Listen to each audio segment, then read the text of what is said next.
myself today to see if I still feel.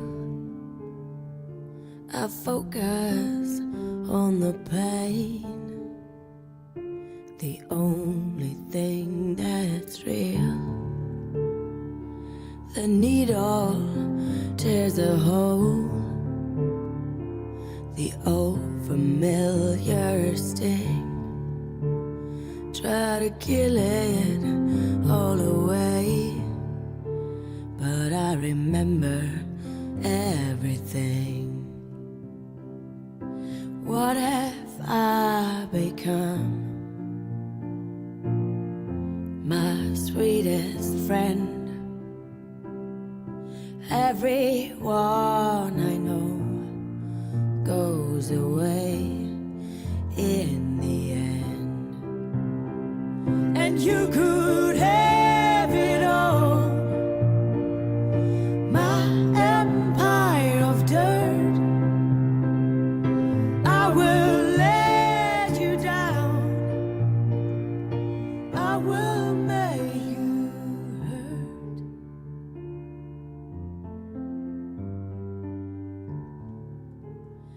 I wear this crown of thorns upon one liar's chair, full of broken thoughts I cannot repair. Beneath the stains of time, the feelings disappear. You are someone else, I am still right here.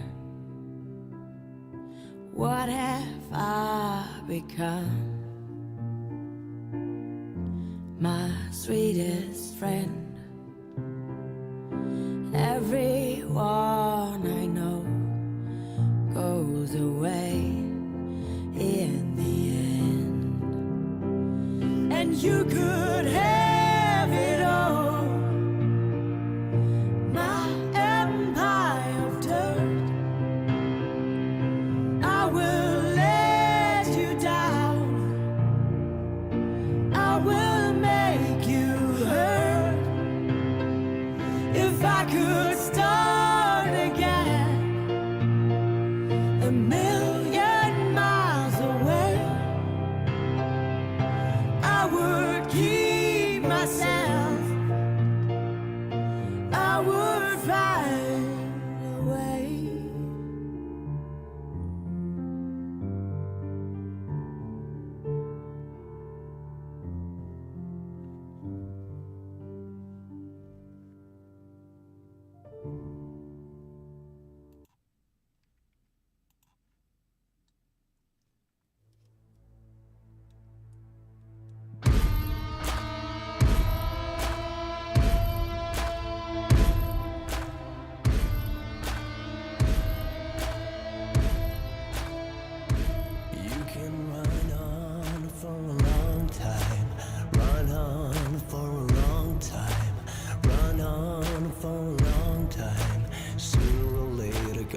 Cut you down, sooner or later God will cut you down.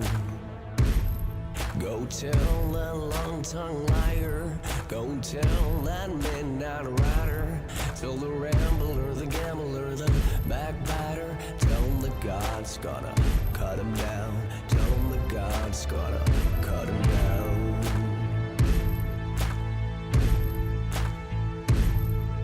Well, my goodness gracious, let me tell you the news. My head's been wet with the midnight dew.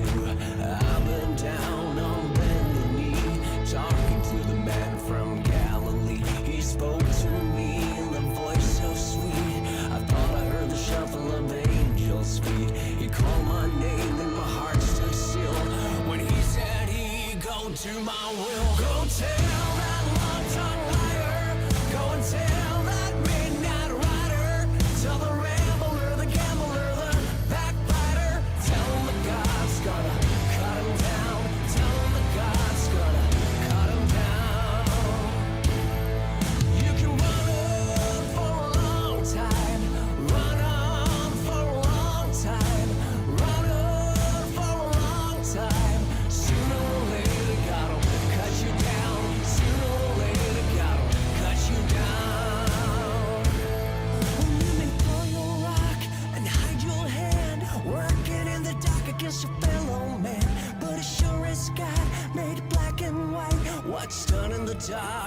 brought to the light. But you can run on for a long time, run on for a long time, run on for a long time.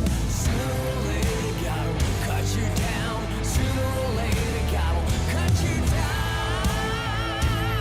Go tell the lifetime lie. Go and tell the midnight runner. Tell the rebel and the gambler, the backbiter. Tell the God's gonna cut you down. Tell the God's gonna cut you down. Tell the God's gonna cut you down.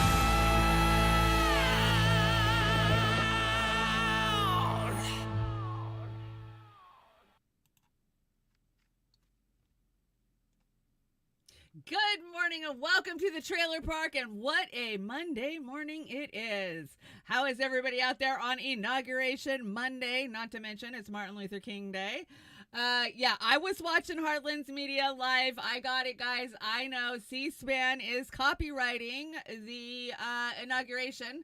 So anybody who's running live streams over on YouTube is getting taken down in real time.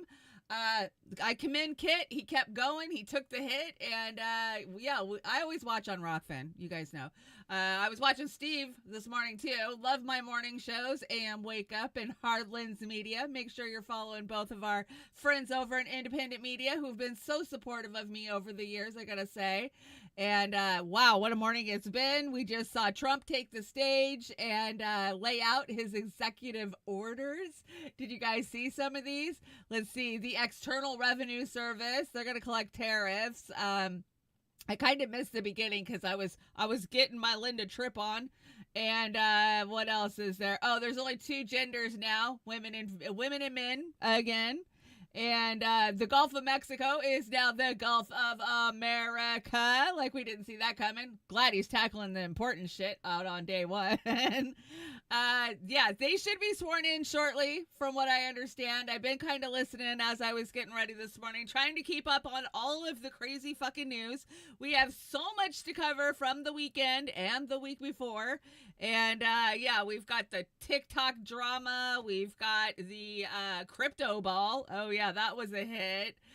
Of course, the inauguration has been brought inside because it's supposedly sub-temperatures in D.C., which it's like 27 degrees. It's not really sub-temperatures. I've been in D.C. when it's that fucking cold, and it's a little different on the East Coast than the West Coast when it's cold. That's for sure. Good morning, chat. How's everybody feeling on this fine day? Wow, we never thought we were going to see this, right? But the shit we have seen in the last 10 years, we never thought we were going to see. We have made it. And yeah, Trump is being inaugurated today. Let me get the chat brought up. Good morning, chat. Oh, look at all of you filing in. Good morning, Chiron. Ready to roast. I am ready to roast, and we got some good stuff on the deck. I tried to make it a smaller deck because it wears me out to do like a 3-hour show, but there's just so much to talk about. So we're going to do our best to get through a 100-slide deck this morning. Popeye, warning, Heartland's Media got taken down 4 times. I was listening. When I do a show, I always listen to the morning shows. And it just, you know, see what they're talking about. Natalie warned me too. Good morning, Natalie. I hope you're feeling better. If Jax is out there, I hope you're feeling better and getting sprung from the ICU. I'm glad to hear you're doing a little bit better. Cold Fusion Gaming, I hope he feels better too. Everybody's under the weather right now. What is that? Kate, good morning, Kate. Getting ready. Yeah, everybody's getting ready. Oh, you were listening to Uncle Warren. I'm an Uncle Warren fan. Haven't seen him or talked to him in a long time, but good to know. Fauci was pardoned by Biden this morning. That's the first thing I saw when I woke up this morning. Pissed me off. My blood was boiling. If the man didn't do anything wrong, why is he getting a pardon? We're going to talk about it. And Steve Wolfbrett, good to see you, Steve. Hi, Chris. Good morning out there, Chris. I hope everybody's staying warm. Barbara, 420. It's been a while. Good to see you, Barb. And 420 Witch 420 TV, I hope you're feeling better too. Gosh, everybody's got something going on, right? Fingerman actually inspired the opener today. He sent me a Johnny Cash cover of Rusty Cage and or told me about it. And while I was over there listening to some Johnny Cash, I was like, you know what? I'm going to open my show with Johnny Cash this week because I love me some Man in Black. Let's see. Oz the Boomer. Elvis was in attendance. Yes, that is right. Trump was introduced by Elvis at his big gala this week. Yeah, why not? Why not? Let's see. Bella Lugosi says, truth is like the sun. You can shut it out for a time, but it ain't going away. Elvis Presley. I believe Elvis said that. My grandpa was born on the same day, same year as Elvis, and he looked a lot like Elvis. So I've always loved Elvis. In the ghetto. I love that song. Peace Stuff. Good morning. Good to see you. And let's see who else is in here. Desert Mantis, welcome. Good morning. Trying to keep up with the chat while you guys are going for it this morning. Johnny Cash played her funeral. My grandma had Johnny Cash at her funeral. Oh, Mastermind Hour. You know what? I might actually too. I have this list of songs like, oh, you need to play this when I die. Let's see what's going on over on the Rockfin. I see you, Rockfin, still hanging in there. Good to see you guys. And, we actually launched on the Rumble. Good morning, Go Start, and everybody who's watching over there. And I'm sure we're up on Kick. It seems like we launched on all the channels. Good to see you, Steve Guy. What's up, Steve Guy? Okay, we got lots to talk about. Let's just get moving into it. If I can remember how to do this. Come on now. Get your brain working. First of all, no, put me back in. I was just about to watch Trailer Park Pundit. That is a new meme that I made the other day. I love it. It's hilarious. Here, I'll make it bigger so you can see it. Yeah, just when they pull you out of the Matrix is when you find something good, right? That's the way it always is for me. Sometimes you just want to be put back in. Put me back in the Matrix, please. I rewatched the whole Matrix series, including the fourth one last week or the week before. I don't know. It hits different. It hits different now that we live in this dystopian, totalitarian state. It was different in the late 90s, early 2000s, and it definitely is now. Hey, Kill Your E. Gray Gross. Good to see you. What is up? Okay, let's go through the fair use. Fair use, we are on YouTube for what it's worth. Trump says that he is going to sign an executive order canceling all government censorship. So, as one of the smaller YouTube channels who pushes back on both left and right, we are some of the most censored people in the freaking world. I mean, yeah, I'm here, I'm on platforms, but I am not paid as well as anybody else on YouTube. That is for sure.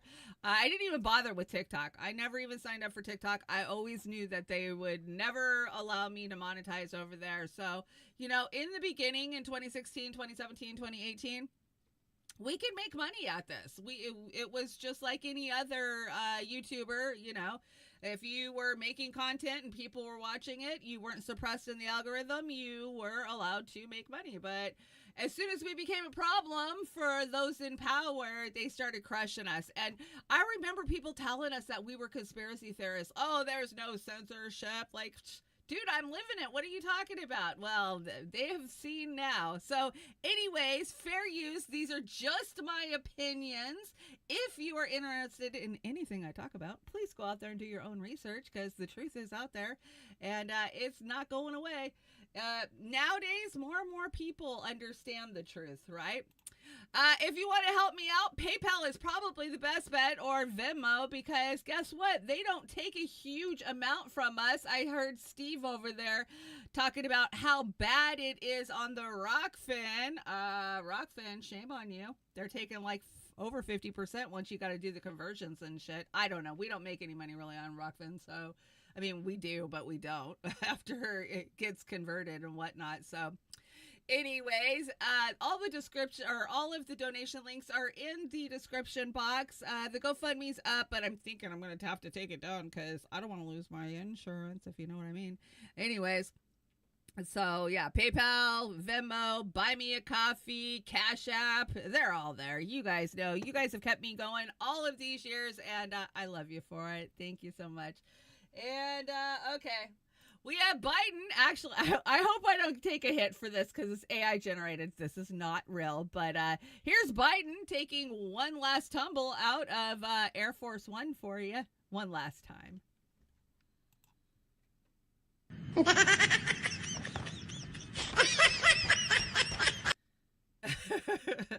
I probably won't run it again, but come on, that was funny. How many times did we watch him fall up the stairs going into Air Force One? So it was kind of funny to watch him fall out the stairs one more time. Did you see Harris and JD Vance this morning taking their pictures? Harris did not look happy to be out there. And Melania Trump showed up dressed as I thought she was one of the soldiers letting Trump out of his car. They kept saying, oh, Melania's wearing a hat. And I was like waiting for her, and then I see him walking up to St. Luke's Episcopal and I'm like, oh, there she is. I hope they bring back hats. Come on, Melania, bring back hats because I hate sporting these wigs, man. They're itchy, and if I could get away with hats, that would be just so much better. The Queen back in the day, my grandmas, they all wore hats to church. When my great grandma died, she had freaking hat boxes and hat boxes of all these fancy with nets and bird nests and shit on top of them. Let's bring back the hat, ladies. I really want to bring back the hat. It's Hunger Games anyways. We might as well, right? Okay, so let's talk about it. Fucking Fauci. Biden pardons Fauci and Milley in an effort to guard against potential revenge by Trump. Oh, not the revenge. We did hear Trump say just a few minutes ago that all of the military who were expelled because they wouldn't take the boop are now being allowed back into the military. They will be reinstated. Yeah, where's Big Mike? I don't know where Big Mike is. So that's promising. I'm glad that RFK Jr. is in his ear, right? I mean, that's a plus. I got problems with RFK Jr., but that's not one of them. And here's Amber and I back in February of 22 protesting Fauci outside of the infectious disease convention in Seattle. He was wanted for high crimes against humanity. And I think Biden knew it, right?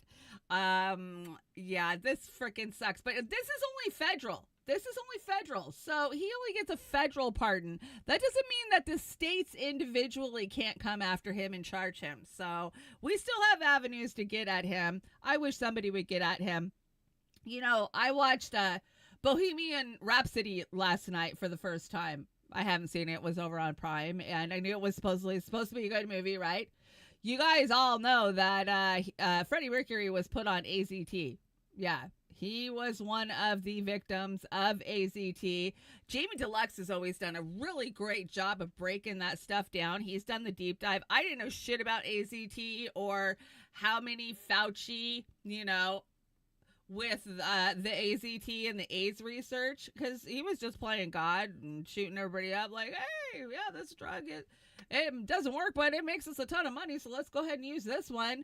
If you don't know what I'm talking about, please go do some research and look into Fauci's early years. Yes, Fauci's early years. He was out there being the Grim Reaper that he is, and sadly, we lost a lot of people because of it. So yeah, he's been doing this for decades now. So yeah, Fauci was such a national hero. Why does he need a pardon? Mastermind. That is an excellent question. Why does he need a pardon? Well, just like Amber and I knew 2.5 years ago, for crimes against humanity, definitely. AZT, he was a hemophiliac. Yeah, I'm so sorry, Popeye. AZT it killed so many. It really did. I mean, there's still stories I hear that I'm like, oh my gosh, I didn't even realize that person was on AZT. So yeah, terrible. Oh, Grapentine's here. I got me a cup of Joey's Costa Rican going this morning. It's so nummy. AZT was a hell of a drug. It killed a lot of people and a lot of kids. I mean, that's the terrible part about it is all the kids that they used it on. But Hey, good news. There's more viruses out there. They got work to be doing. So, Trump being the father of the vaccine, we'll see what's coming next. Anyways, that's not who all he pardoned. Look at this. Of course, he pardoned General Milley. We all know how much Trump loved General Milley, right? Trump was trying to pull out of Afghanistan, and Milley wouldn't let him? Do I remember that correctly? I think I do. And Trump said something about, well, I didn't get us into any new wars. Yeah, I agree with that. And he doesn't want to get us into any new wars, is what he said in his little speech today. Did you guys know that there is a desk that is literally on the stage?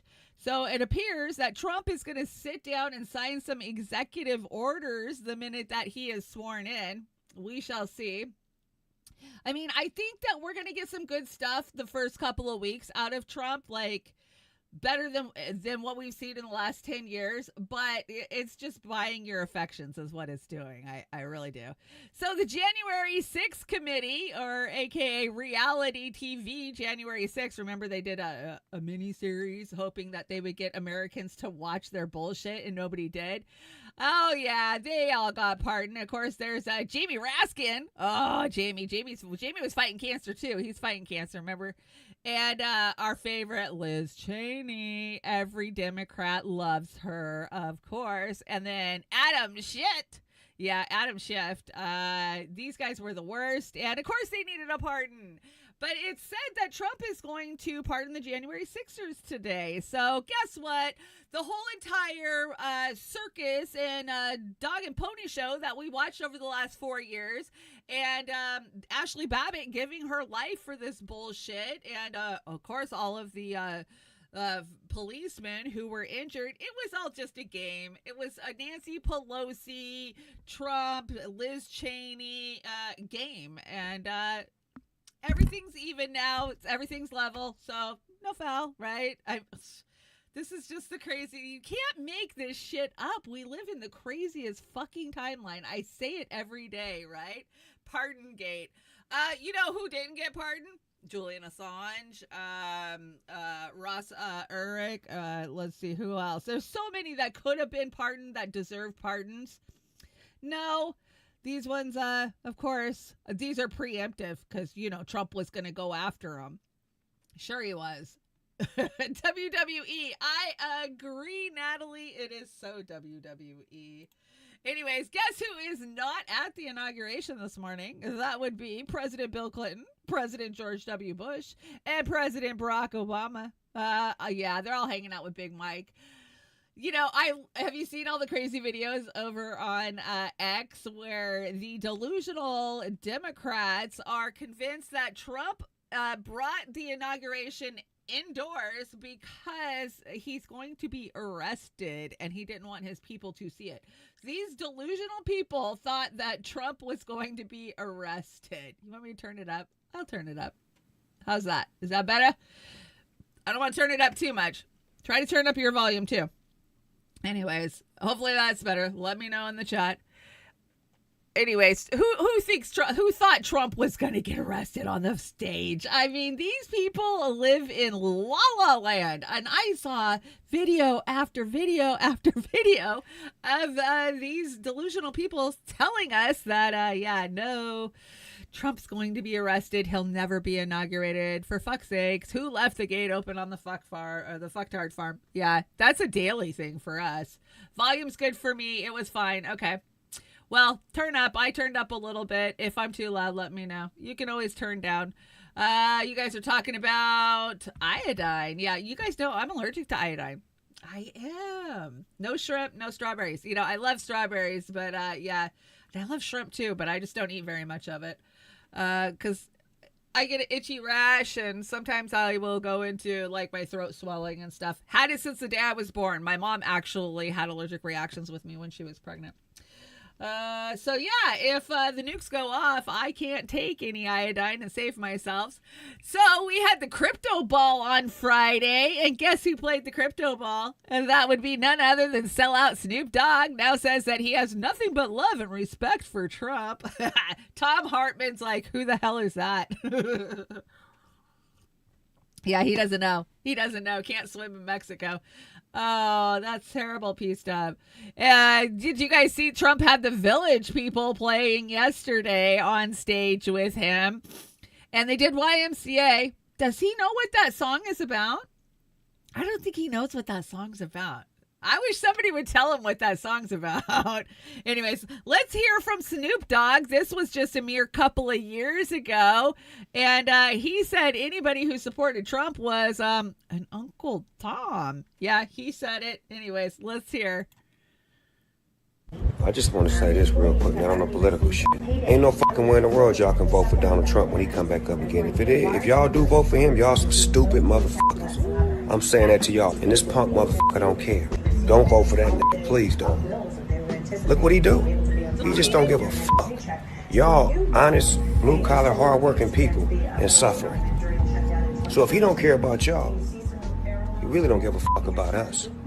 So fuck him too. And fuck everybody down with Donald Trump. I said it, yeah, Snoop Dogg. Fuck him. Dude, that's not even the worst he said. I didn't even bring you the bad video where he's calling people like names I won't even freaking say.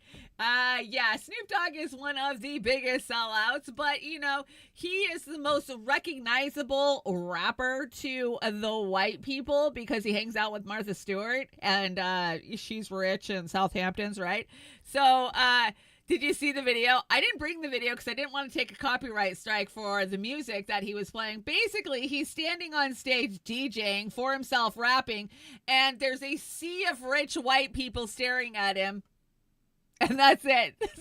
I think there was one guy in the back waving his hand in the air. Like, it was the funniest shit ever. Yeah, Trump's trying to unite the people by paying off Snoop Dogg to come play for him. This shit is just comical. You can't make this up. And it was called the crypto ball. Yeah, that's right. Cryptocurrency is on its way in because we are moving into a technocratic surveillance state under Trump because that's what we're getting under him. And everybody's excited for it. I don't know. Are you guys excited? I'm not. So half the nation is very upset today. Impeach Trump. He is a psycho. Well, can you say kettle black? Holy shit. You guys are wearing giant pussies on your faces and you're calling other people psycho. This is fucking clown world, man. You cannot make this shit up. What? I saw a bunch of people out on the street yesterday because yesterday was their big march, right, against Trump. And there was an okay turnout. I've seen much bigger turnouts in D.C. It definitely wasn't no pink pussy hat turnout like 4 years ago. Or, I mean, fucking 8 years ago, right? They did bring back the pussy hats. They've been modified. The ears are a little more pointy from what I understand. And, but you know what? They just weren't as into it as they used to be. Gotta say, they're kind of losing their lackluster to fight the system. And, yeah, these guys are the psychos. This is crazy. Crazy here. Let's see, what do we got here?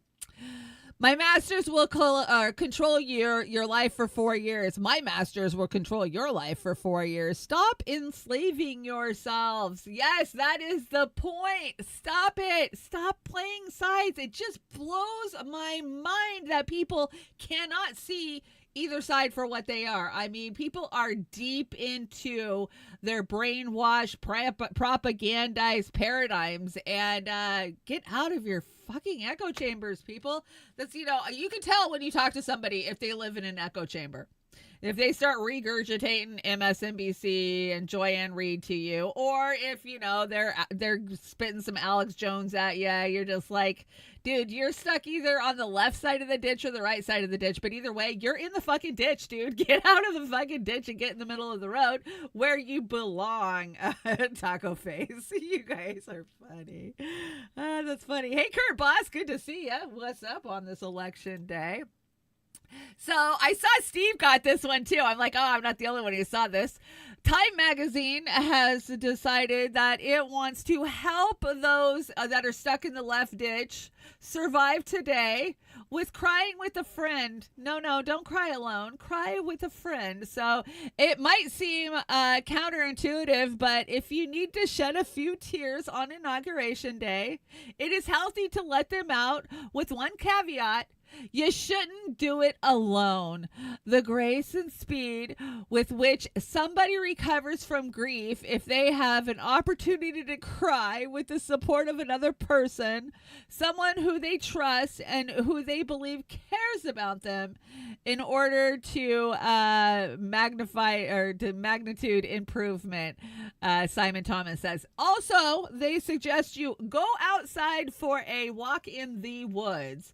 Well, I got to tell you, that's how Hillary Clinton healed herself. Remember when her and Bill took a little walk through the woods in 2016 to check out where all the bodies were buried? Yeah, it helped heal her. Yeah, you guys are going to have to keep me updated today. Let me know if any pew-pews or any crazy shit goes down on the inauguration while it's live, because I don't have a live stream up right now. I'm paying attention to you guys and the 5 other monitors I got going on right now. So yeah, people in the chat, it's up to you to keep me informed this morning. Wrong mouse. Let's check it out. Let's see. So great news. Did you guys hear? Rachel Maddow is back. They paid her. MSNBC has paid her to come back and cover the first 100 days of Trump's administration. Oh, yippee. So therefore, I had to pull out and dust off the cream of bullshit MSNBS. So yay, we get to do that again. What fun. I wonder how long it's going to take till she tells us Putin's going to shut off our power again. Yeah. How long will ceasefire last? I know it won't last long. We are going to talk about the ceasefire and the hostage exchange yesterday. I've got some stuff down in the Israel section for that. What do you guys think? You going to tune in to Rachel? Oh my God, so many people are going to be so happy. Rachel's pure propaganda cow. Yeah, she is, right? And like, she doesn't have enough money already. Fuck off. Take your millions. What is she worth? 350 million or some shit? Take your money and go to the Gulf of America already. Just be done with it. That is some good Joey's this morning. I think I'm already on my 3rd cup. Moving on. TikTok. Let's talk about TikTok. Sorry, TikTok is unavailable right now. Did you guys see this? As soon as Oz and I came off of air on Saturday night, TikTok was down for the count. And watching the TikTok generation lose their collective shit, it was kind of amusing. I got to admit, I was laughing. It was funny. Anyways, I love the message that TikTok had put up to its users. It said, a law banning TikTok has been enacted in the U.S. Unfortunately, this means that you can't use TikTok for now. Just you. But we are fortunate that President Trump has indicated that he will work with us on a solution to reinstate TikTok once he takes office. Please stay tuned. I love how they had to throw an acknowledgement in there to Trump that Trump was going to turn it back on. But that didn't stop Harry Sessions from coming out and thanking Biden for turning it back on a mere 14 hours later. That's right. TikTok was only down for 14 whole hours. It made the whole country lose its collective shit, and y'all got played again. I like those TikTok users right now. You got any more of those TikToks? Yeah. So like I said, it was only down for a whole whopping 4 hours. And this is a statement from TikTok when it came back up 14 hours later. In agreement with our service providers, TikTok is in the process of restoring services. We thank President Trump, again, Trump mentioned in their message, for providing this necessary clarity and insurance to our service providers that they will face no penalties providing TikTok to over 170 million Americans and allowing 7 million small businesses to thrive. A lot of people make money on TikTok, that's for sure. It's a strong stand for the First Amendment against arbitrary censorship. We will work with President Trump on long-term solutions that keep TikTok in the United States. So what are these solutions? Well, they can sell it to Elon Musk, or I don't know. What else could they do? Because they're not just going to let China have our data, right? Even though China already has our data, because we've been giving it to them. We don't give two shits about it. What is this? President-elect Donald Trump holds victory rally at the nation's capital on the. Okay, let's see what this is. This was from yesterday. Let's see what Trump had to say yesterday. And as of today, TikTok is back. He did it. He brought it back. So, you know, I did a little TikTok thing. We have a guy, TikTok Jack. He's a young kid, like 21 years old. And we hired this guy, and I went on TikTok. Can you believe what I'll do to win an election? And we know what you'll do to win an election. And Republicans have never won the young vote, the youth vote. They win a lot of votes, but they never won the youth vote. We won the youth vote by 36 points. This doesn't make sense. So I like TikTok. 36 points? I like it. Over what? I like it. Okay, so he says he won the youth vote by 36 points. Okay, well, that's not enough to win the youth vote, right? So I'm just confused at that number, but you know, numbers are numbers. So keep calm. It's all staged. It is all staged. You cannot tell me TikTok going down on Saturday night and then popping back up an hour before Trump storms the stage and says, "Oh, I gave you back TikTok," was not frickin' planned. We are being played so frickin' hard, man. We are being hustled. And Fiorella says, in my opinion, if a TikTok banned Trump will bring it back, his role is to appear better than Biden and clean up the mess while advancing the status quo. U.S. foreign policy that expands greater Israel is hostile to China and Iran and encroaches on Latin America. Most won't see it as his rhetoric is better. I agree, Fee. I agree. It's not just your opinion. I agree 100%. Trump is going to be the rescuer, right? He's going to come in. He's going to save us all. He's going to make everything that we've been through in the last 10 years better. And while they're doing that, they're going to be sneaking a totalitarian surveillance state through the back door on us. So, yeah, he bring back TikTok, but maybe the CIA has a little more reach in it. Who knows, right? What's going on with Melania? I see you guys screaming Melania in the chat. What's going on? You guys got to be more clear. So TikTok plans to sell its U.S. operations to Elon Musk, the deal that could change social media. You heard it here first. Could Elon be buying up X? I also heard that there is some talk of the government buying up half of X. So X would buy TikTok, and then the government would get half control of X. Oh, how does that work? Especially if Trump just said that he is going to lift the government censorship. Well, is it censorship if the government owns it? I don't know. So just to clarify, this is what's actually happening. Democrats destroy the country. You are here. People elect Republicans. Republicans destroy the country. And then people elect Democrats. And so on and so on and so on. That is how it goes in this country. But let's keep pretending that elections matter and that these criminal oligarchs that rule our country are going to change anything for us. Yeah, let's keep pretending. Okay, let's watch some TikTok people. First of all, let me fix this. What is going on here? I want to fix. There we go. Now it's a little more centered. Okay. See that? I'm getting good at engineering, Oz. Oz taught me everything I know. There we go. Okay, so let's watch some of these tiki-taki people lose their collective shit. This is James Charles. If you don't know who James Charles is, he is a beauty influencer. I'm actually shocked he's not in full makeup for this one, but these people literally make millions on TikTok, and yeah, they were not happy when they could not log into their TikTok the other day. But me not being affected by the TikTok ban because I never even downloaded the app. And that is a true story. Oz and I kind of did a little research into TikTok when it was becoming hot, 5-6 years ago. And we decided collectively that we were going to stay the hell off of TikTok. For one, we knew that we would be banned and censored over there because of the type of content, the truth that we bring you.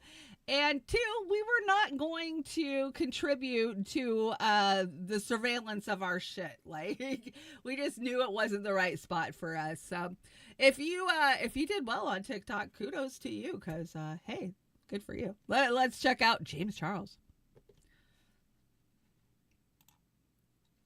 I gotta keep it real. I am crashing the fuck out right now. I don't know what to do.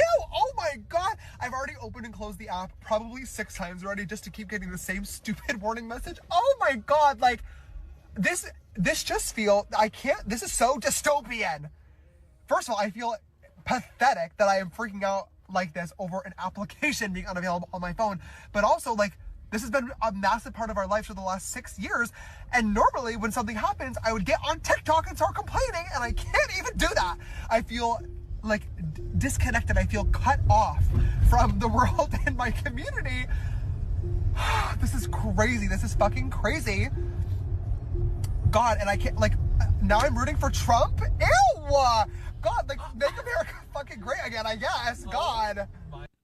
Oh my God. Did you hear his friend in the background? Oh my God. You did not just say that. Yeah, it has them rooting for Trump, right? Trump brought it back for him. So now they're happy.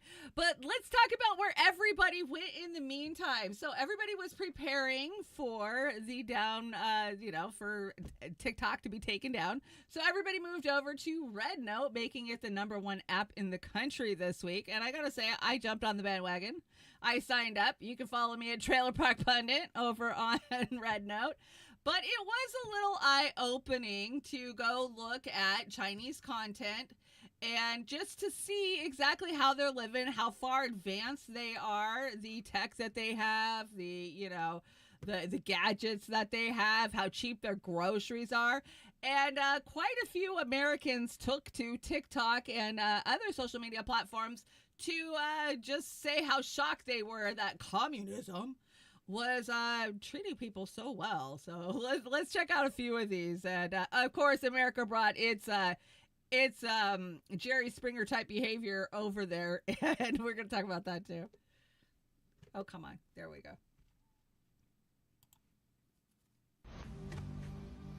4 days on Red Note has me going through all the stages of grief. And right now, I think I'm sitting firmly in anger. And not at the Chinese or anything like that. They're fucking amazing. Their cities are amazing. Their people are amazing. Their lifestyle is amazing. Their fucking grocery bills are fucking amazingly small. I am fucking... Dude, American exceptionalism is a lie. It's a fucking lie. This country, every day of our lives, is just one big goddamn commercial to fucking leech every fucking dime out of our pockets and every fucking spare second you have out of your day. And it's just nothing but a non-stop fucking hamster wheel. And as a goof, we go and protest by like, oh, you're gonna fucking take away TikTok because the fucking Chinese are gonna take our data? Well, we're gonna fucking mail our social security card directly to Xi's fucking office. You know, and then we start talking to these people and seeing how they live, and then actually having direct message conversations with these new friends that are curious and excited about us. And they're like, oh, you know, tell us about what it's like in America. No offense, but we hear you're lazy and all you do is hang out and go on vacations. And I'm like, vacation? What the fuck are you talking about? No, I mean, most people are working 2, maybe 3 jobs just to fucking make ends meet. And then, you know, we start talking about what things cost. And they're like, yeah, dude, I mean, if I go out to eat, it costs me, you know, whatever the fuck their money is called, yuan, whatever it is. And there's like RP, I don't know. And you do the math and you Google the exchange rate and you're like, hang on. That's like $1.90 for a meal. Like a sit-down $2 you spent on a fucking meal. Then, you know, you start scrolling through and you see their grocery haul and all this shit, and you can see the prices right there. And then fucking Google with the exchange rate. Dude, we already knew we were getting fucked, but we were getting fucking extra slam fucked. No lube, no permission, no consent. And we've been told our whole lives that these are evil people that fucking hate us and they're backwards and they're slaves working in sweatshops and living in gulags and you would hate it over there. Don't even bother going over there. And, you know, honestly, to a lot of us Americans, we're fucking ignorant to the point we've bought the fucking propaganda that was being sold to us our whole lives. I know hardly anyone that's ever even expressed interest in going to China with their rare vacation time and dollars. And then, all at once, tens of millions of us go over to this app as a lark, just to goof off. And we all got slapped in the face with, I mean, dude, these skyscrapers in these cities, they're beautiful, they're clean. It looks like the goddamn future. I'm telling you, man, these people are living in the year 2325. Okay, that's a really long one. He goes on for like 5 minutes, and yeah, he thinks he's Snoop Dogg with his foul language, but who am I to talk? Yeah, people are being shocked at how well China is. I've been showing you guys this for years. I have brought you their infrastructure. I brought you Russia's infrastructure. See, when you don't spend all your money sending it as foreign aid to oligarchs to launder in other countries, you can build nice shit, but we don't do that here in America, no. But that's not the only thing thing that happened over on Red Note. Of course, a whole generation of nasty hussies decided they were going to move their shaking asses over to Red Note. And there was some rules on Red Note. You're not allowed to be disrespectful. You're not allowed to have dirty language. You're not allowed to talk shit about China. That's a big one. The don't talk shit about China on their apps. During the COVID outbreak, in the early stages of the COVID outbreak, I was following a lot of live streamers out of China. And if they told the truth about how the Chinese government was coming and rounding you up and kind of taking you away if you were sick, you got rounded up and taken away too. There's still some streamers that have never made their way back to YouTube. And so, come on, they don't have the First Amendment there, and you're not allowed to talk shit. But let's hear from Blakely about how we took our Jerry Springer trash over to that app. Am I on the right one? Yes. You guys don't ruin Xiaohongshu. Xiaohongshu. Don't ruin it. Don't ruin what we have going over there. You guys are... You didn't wait 2 seconds before you brought out the white trash, cracker ass, Jerry Springer attitude over to their app. Like, you can't do that. You are a guest in someone else's house. This isn't home. You can't go in there without your shoes on, eating with your hands and demanding ketchup. Yes, things are different over there. I thought we knew that. Like, it's embarrassing that some of you guys are like, man, I mean, they've got rules over there. Yeah, no shit. We know. They don't have a First Amendment there. Duh. You didn't know that? Yes, they don't have an option to pick your gender when you're signing up for the app.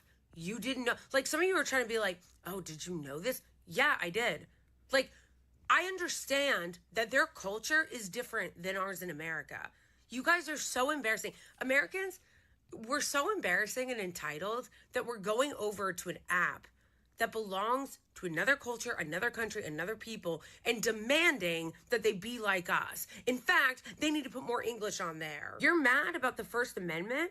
You should be taking out that rage in our country. You should be yelling at our lawmakers because we do have a First Amendment and they're eroding it right now. The reason... Yeah, I know some of you don't care for Blakely, but, you know, so nothing she said there was wrong. Dingo, you win the award for making me laugh the hardest this morning. He says, for, you know, the picture of the two pussy idiots, he says, I've never had such a strong urge to fist a pussy. Too freaking funny. Good one. Hi, INN8. Welcome to the chat. Let me throw you a wrench if I can. Oh, no, it's not letting me. Sorry about that. I'll get to it eventually. Okay, one more about TikTok. People are finally realizing we aren't the best country in the world. Yeah. American exceptionalism is dead and gone. It has been since the 70s, if it ever actually existed. This is a cute meme. TikTok influencers limbering up for their next grift over on OnlyFans to buy groceries. A lot of them were freaking out about how they're going to pay their bills because that's how they make their money. We don't make money unless you give us money, so that's how that works for us. Isn't it crazy how all it took was a bunch of Americans finally being able to communicate with Chinese people who directly live under communism, the thing that America is so afraid of, will literally destabilize countries for heading that way. And yet here we are, learning about how affordable their cost of living is. How 90% of people in China own the place that they live in. How they don't really have homeless people. They don't have a drug problem. Like, their groceries are affordable. They only have to work one job in order to pay their bills. They were confused about having to pay for an ambulance ride. They literally have universal health care. And as time has gone on, we have literally moved further and further away from communism. And that's because communism is far left. And the more time that has gone on, the more far right our country has gone. Literally further away on the spectrum really from the things that would all free us from our everyday life struggles. And it's all because many, many, many years ago, our government decided that in order to get us to not want communism, they had to make it seem like it was this big, scary, crazy thing. And to basically shield us from it. And Look, we're literally talking to people that live under that type of government, and they're happy. They're happy, and they cannot believe how Americans are letting America run. And they feel sorry for us. That's sad.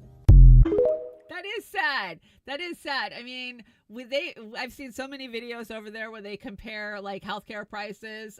They don't pay for ambulances over there. Do you know they don't pay for garbage service in China?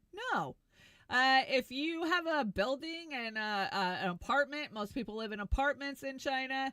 Guess what? It's a part of your building. They just come and take your garbage away. You put it in the can, it's gone. You don't pay $100 a fucking week to have your garbage taken away.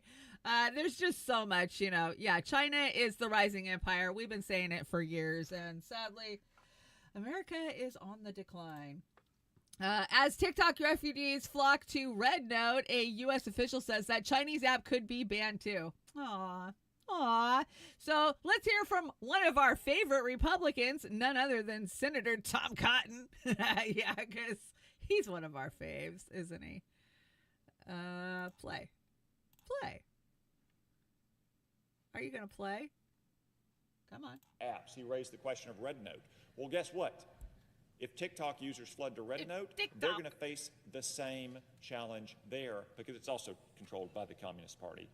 Second, the senator's made a lot about some affidavit by some intelligence community official in some case. I don't know what it's referring to. I do know this. I've been on the Intelligence Committee for 10 years. I chair it now. I've heard the testimony of senior leaders that TikTok poses a grave threat to our national security and our people's well-being. But I also know this. Third, you don't need intelligence. TikTok's own internal documents reveal no the threat that it poses to Americans. The state attorneys generals have brought lawsuits to defend their people. Those lawsuits have produced documents that show chapter and verse exactly what TikTok has done to Americans. And finally, we keep hearing it's only 270 days. It's only 270 days.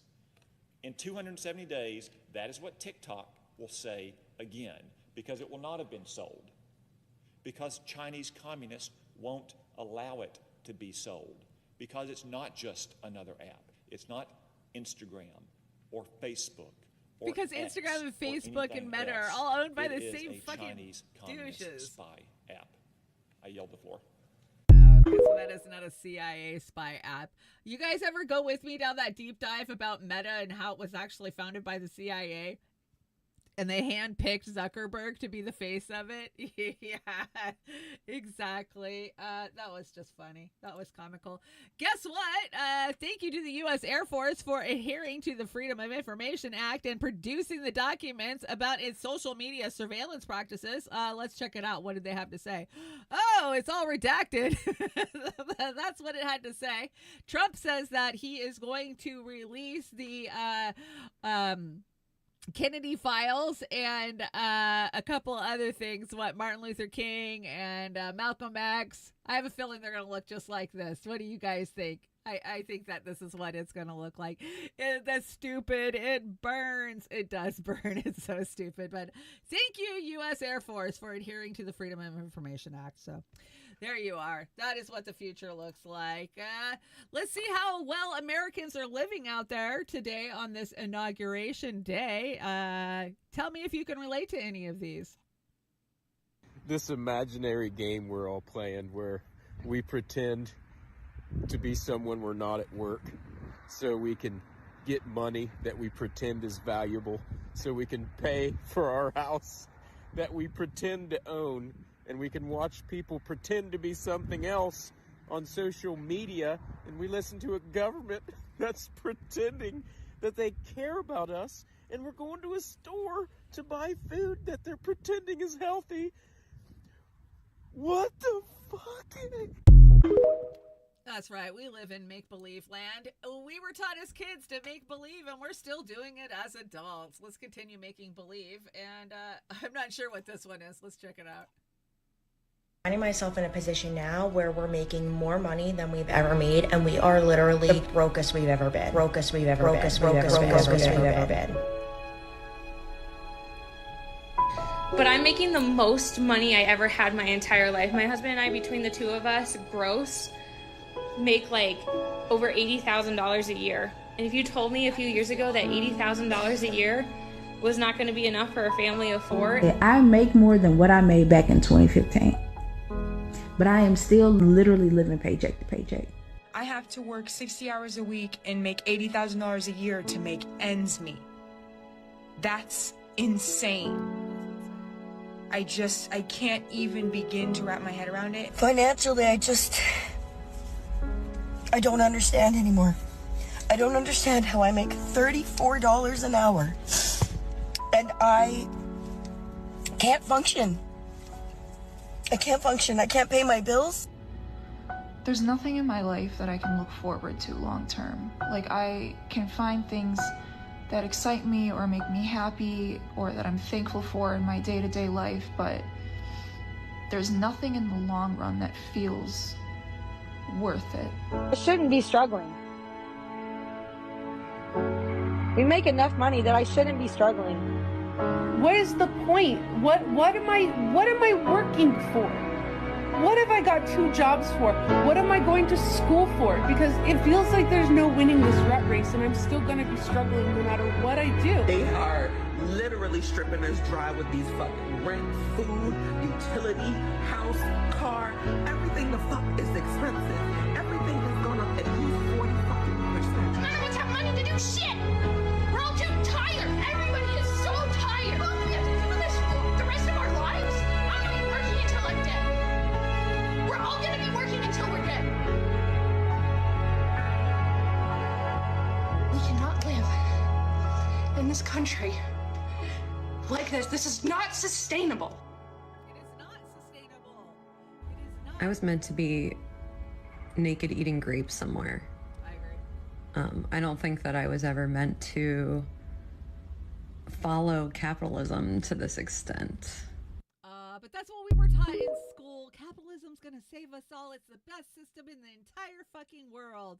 Not that we're funneling it all up to the oligarchs since the early 80s when Reagan decided to change the tax code from the rich paying for everything to the poor paying for everything, and the poorest among us pay for everything.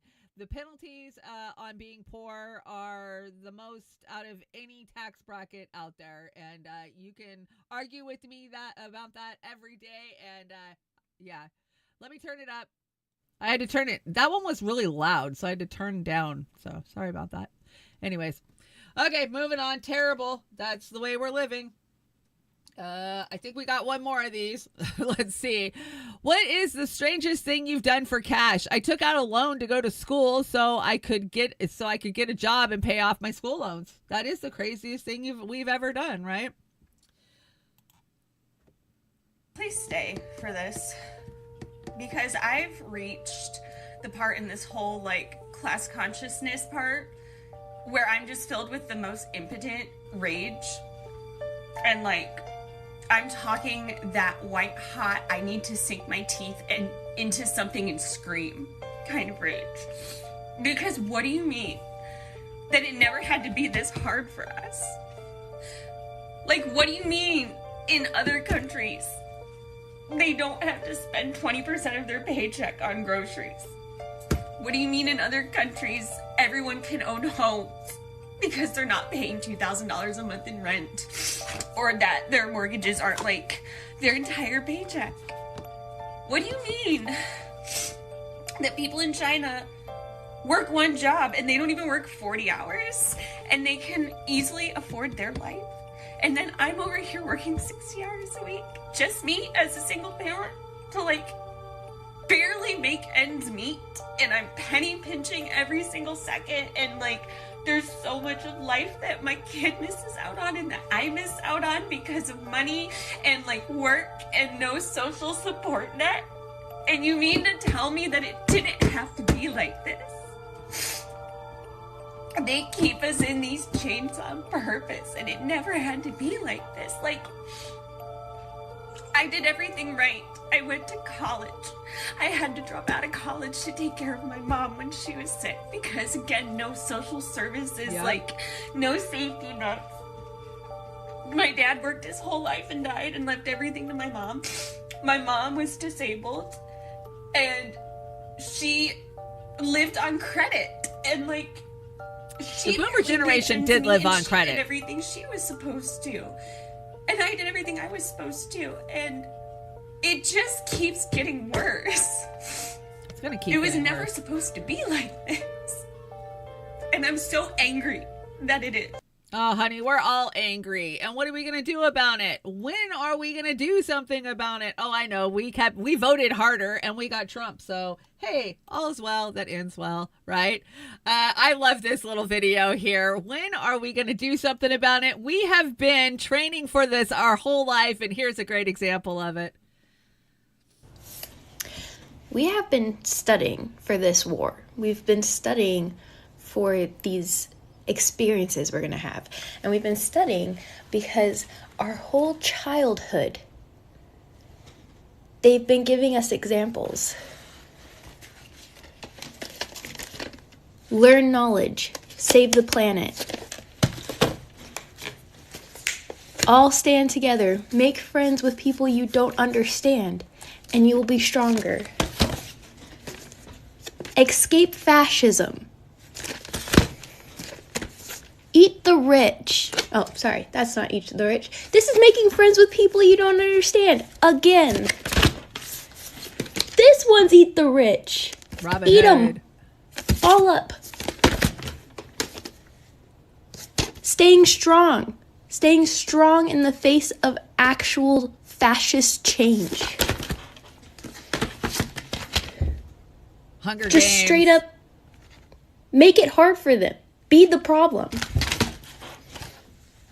Find out what they don't want you to find out. I don't know if I ever saw that one. Fight back. Harry Potter. Fucking fight back. Fight back. Fight back. Fight back. Don't turn to the dark side. It doesn't matter how much they pay you.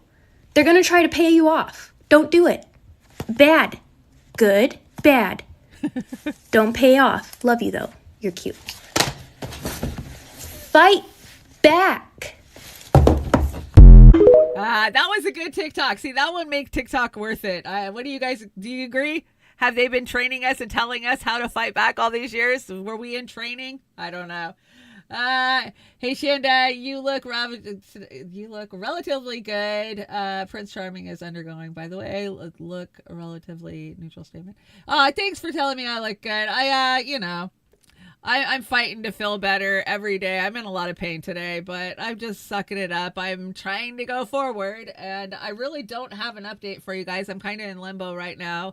I had a lot of testing done last week, and I'm waiting to hear back from my doctor. Some of it looked good. Some of it didn't look good. So I don't know where I stand. But thank you for always telling me I look good. I love this. If you guys haven't seen this, this is such a treat. So this is Spy versus Smy. Yeah, you guys know who Andrew Bustamante is. I call him Andrew Bustanut. Of course, it was a CIA spy. Him and John Kiriakou did a little podcast together, and I love John's response to what he has to say. This is a real treat, I think.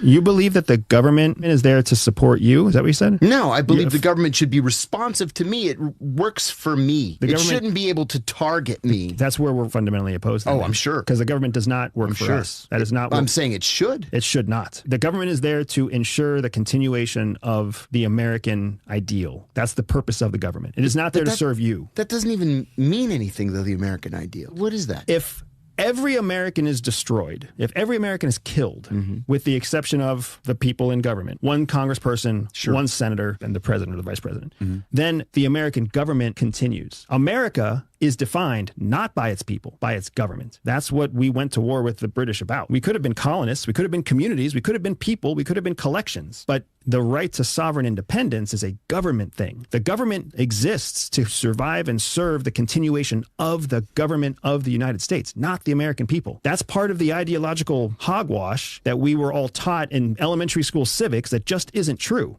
They're not there to serve us. That's not what the purpose of government is. You swore an oath to protect and serve the Constitution of the United States. That is a document defining the government. A government of the people, by the people, for the people, but it's still a fucking government, not the people. The people of the United States, through the eyes of the government, FBI, CIA, NSA, the White House, the people of the United States are engines of economic development. We are there to create the GDP and the flow of economic power that the government can then use to enact national security policies or international policies that benefit the government. That's the cycle. What was it that Jefferson said, that periodically the tree of liberty has to be watered with the blood of martyrs and patriots? Yeah, Yes. I'm ready to fight. Yeah. Fight for what? My independence. Not fight for your government? No. Where do you think you get your independence from? It's not the government that gives me my independence. 1000% is the government that gives you your independence. It's the government that infringes on my independence. That is your interpretation. Oh my God, yes. Oh yeah. Oh God, yeah, that guy is such a freaking fed. I've always called it since day one with that guy. He irritates me. But you guys know that is my favorite Thomas Jefferson political quote of all times. From time to time, the tree of liberty needs to be stoked with the blood of patriots is exactly the quote. And I think it's time. It's been a long past time that we stood up and said enough of this bullshit. But you know, John Kiriakou is one of the only people that I have encountered out there in the real world that I was too intimidated to have a conversation with. That says a lot. That actually says a lot. Sam Husseini, still our hero out there from this week when he got forcibly drug out of Blinken's last State Department address. Did you guys see his address to the whole entire State Department? I think it was yesterday. Oh, God, it was just vomit-worthy. Anyways, there was a peace ball that was held at Busboys and Poets in Washington, D.C. If you don't know what Busboys and Poets is, it is a restaurant owned by the Ben & Jerry's founder. And they had Cori Bush there. And one of the journalists asked Cori Bush about why she voted to send weapons to the Ukraine. And she basically said, and I would have brought you guys this clip, but I just can't bring you everything I see on the internet. She basically said, well, the Biden administration told us you either give them weapons and money or we're going to send troops there. And it'll be American dead bodies that will be coming back. So there you are. What we already knew, right? Yeah, that's Max and Sam hanging out at the Peace Ball at Busboys and Poets. I was so lucky to have lunch with Lizzie and Amber and I, and you might remember Marty. He was an amazing activist who passed this last year. We got to have lunch there with a bunch of the Assange activists and watch one of Dan Cohen's documentaries while we were there. It's a cool place. I mean, if you're ever in DC, definitely check it out. I would recommend it. Their food's pretty good. Better than the Founding Fathers. We ate at the Founding Fathers too, and yeah, they're the type that they grow their herbs and shit on the walls in the. It was rabbit food. It's not my type of thing. If you're a vegan, though, you would appreciate it. CNN is just losing their ever-living shit, and this comes from Heartland's Media, our friend over at Heartland Media, Kit Cabell, and this is his take on CNN's hypocrisy and the bullshit that they were spewing after both Max and Sam Husseini got taken out of that State Department press conference. Check it out. So let's play how CNN wants to control the narrative. When I say that CNN's going under, I am ever so happy for it. May there be a day when they finally say, hey, we be broke. As you heard, he was repeatedly interrupted by some cringeworthy heckling. Cringeworthy? So calling out a genocide's cringeworthy, according to CNN. Gotcha, CNN. Thank you. By activists. I mean, we were both sitting here pretty stunned, frankly. This is supposed to be a press conference with a room of journalists. Those were activists who were interrupted. Correction, they're journalists. They're journalists. They're journalists. Both Sam and Max have done some very fantastic, outstanding work. They wouldn't be where they are without their work. I don't see CNN doing even a fraction of what they're doing. Interrupting the Secretary of State when he initially was thanking the press and talking about the Israeli-Hamas deal. Yeah, I think it's really surprising. A lot of our viewers will have seen protests on Capitol Hill, for example, during confirmation hearings, but it's very rare for something like that to happen at the State Department. I'm over there all the time in that briefing room, and you need to have a reason to be at the State Department. You need to have an appointment. You need to have press accreditation. Which means that they have it. Now, look, 40 seconds in, I'm doing your job, CNN, which means they have it. Exactly, kid. How do they get in if they don't have it? Exactly, to come and kid. go. So it's unclear Like who those people were. So I think there's a real security. Okay, you don't know who they are. CNN. Bitcoin's You're a multi-billion-dollar organization. This is downright embarrassing. Miguel H., one of my moderators.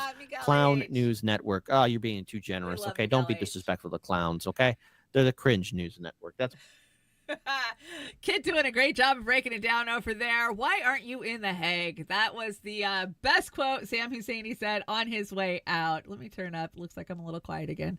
Some of these clips I have to crank the master up and down on. Maybe I should just mess with the Stream Deck and stop messing with my master. I don't know.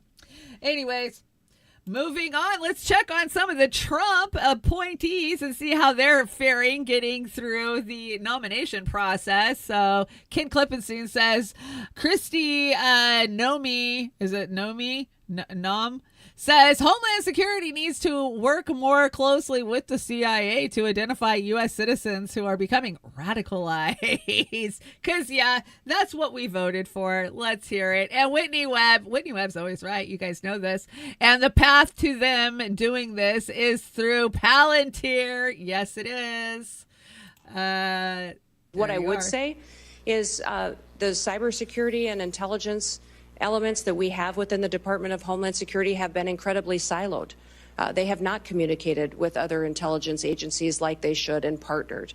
INA has some interaction, but not enough. And we also need to have CISA have interaction with the FBI, CIA to make sure they're working together to stop these types of threats and identify when they're growing among our citizens and how they become radicalized. How they become radicalized. Well, in that case, we all could be labeled radicalized or extreme. Yeah, here we go. The technocratic state is on its way. I heard Steve over at AM Wake Up call JD Vance the golf club of Palantir. Too freaking funny. Peter Thiel, of course. That's what I'm calling him from now on. Breaking: Peter Hegseth reportedly has the votes to be confirmed as Trump's Secretary of Defense. A massive win. I don't know if it's a massive win.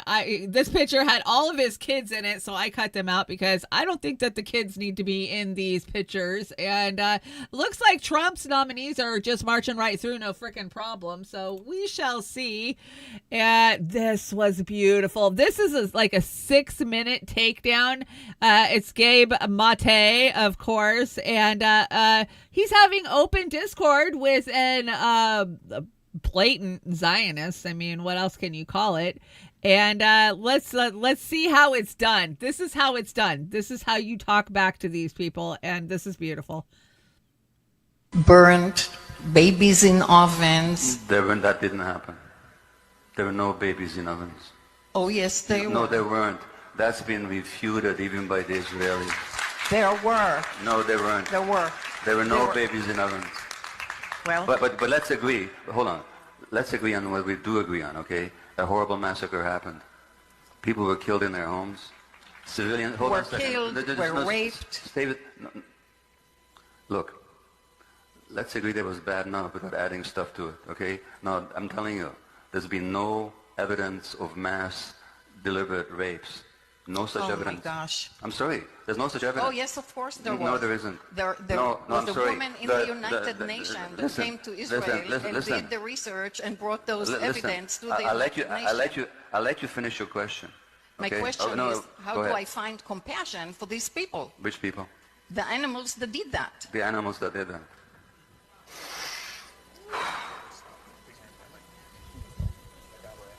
I get your point of view, okay? In your point of view, everything you've read actually happened the way you've read it. But hold on a second. I'm telling you what I understand your point of view to is. There was mass rapes, children beheaded, put into ovens, so on. Okay, now, objectively, I'm telling you, I looked at all the evidence I could. There were horrible massacres. Let's agree on that, okay? There were hostages, including young children and elderly people, civilians that should never have been captured, that were taken into captivity. Let's agree on that, okay? On the specific issues of babies in ovens and mass rapes, you and I are not going to agree, because I looked at evidence that you haven't looked at. But hold on a second. Let's just agree on what we do agree on, okay? And then let's take your question. How do we have compassion for these animals? Well, I'm not going to get into a big political rant here, but I'll tell you what I think very quickly, okay? If I saw the world from the perspective that you see the world from, I would 100% agree with you. But that's not how I see the world. That's not how I see the world. Number one. Number two, I've been to Palestine. 2.5 years ago, I went there to work with Palestinian women who've been tortured in Israeli jails, which has been documented by Israeli Physicians for Human Rights, by B'Tselem, the Israeli human rights organization, by United Nations and others. Nobody ever talks about the thousands of Palestinians. Did you know that 2 Palestinian doctors were tortured to death recently by Israel? Doctors tortured to death. Yep. Now my question to you is, and I'm not going to go into the history, this is not the place for it, but I have a different view of the history. I used to see it the way you do. I don't anymore. I'm not going to go into how I do see the history, because this is not the, just let me finish. Honest to God, I'll give you the last word, I promise you. I do promise you that, okay? History did not begin on October the 7th. And here's what I know. Most of my fellow Jews, now in Canada, you know, I mentioned the residential schools. In Canada, 4 years ago, there was a poll, a national poll. Now, thousands of children died in those schools. People were tortured, raped, all kinds of stuff, not even controversial. There was a poll in Canada. 70% of Canadians 4 years ago said they knew nothing or little about the residential schools. 70% of Canadians knew nothing or little about the residential schools. So what happened to indigenous people? If you do a poll in the United States, based on all the Hollywood movies that people have seen, until very few years ago, and even now, most people will know nothing about what happened to the indigenous people here. Nothing. The genocide, the torture, the rape, the starvation. They know nothing about it. And in some states in the United States, it's illegal to even to teach it in the schools. Now, do you think the average Jew knows anything about the indigenous people of Palestine? No, just a second. So, these animals that you talk about, you know, the first massacre of Palestinians in Gaza didn't happen last year. Didn't even happen 4 or 5 years ago when they killed hundreds of children with their bombs. It happened in 1956. But just let me just a second. In 1956, they massacred 200 civilians. Do you know about it? Do you know about it? You've never heard of it. Of course you haven't heard of it. That's why you can call them animals. Otherwise, you'd see them like human beings like the rest of us. That was long, but worth it, and I can't believe I didn't take a smack from YouTube yet for that one, but yeah, it's still early. We'll see if they get me. Let me crank back up so you guys can hear me. There you go. Hopefully YouTube don't smack me for that one, but I don't care. It was worth it because that is an example of how you have a conversation with people and try to broaden their mind. You know, he could name his sources. She couldn't name her sources. So I hear Trump is now officially the president. He has been officially sworn in, and yay, welcome. Welcome to the new world. So troops are headed to the border from what we hear. Trump's going to send troops down to the southern border. Let's check in on the 119 Congress and just see how many of them are bought out by AIPAC. Yeah, that's right. 86 Dems. And 86 Dems aren't? Is that what that's saying? Yeah, right. So 329 are owned by AIPAC. 86 Dems aren't. 19 GOP aren't. And there's 1 seat vacant. So there you are. Most of them are bought up and paid for. 329 of them. So that's enough to swing a vote for anything they want. And expect it, because that's the way it's going to be. So yesterday we saw the hostage exchange, right? We saw hostages being released, 3 hostages from Hamas. And of course, there was people in the streets of Tel Aviv coming out to see the hostages get released from Hamas. And on the other hand, the Palestinians that were released, well, if the Palestinians came out, the ones that came out for the prisoner exchange, they were tear gassed by Israel. Are we surprised? Hell no. Check it out.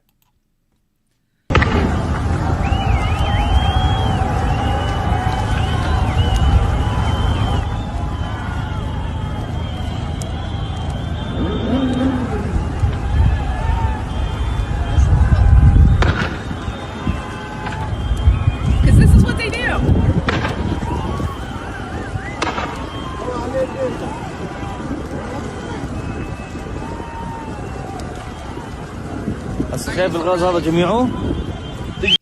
I'm not surprised. Are you surprised? No, this is what they do. Don't ever forget the flower massacre that happened, a mere 8 months ago, where they said they were sending humanitarian aid in to starving people that were living in rubble and bombed out shelters. And when they came to the trucks, they opened up on them.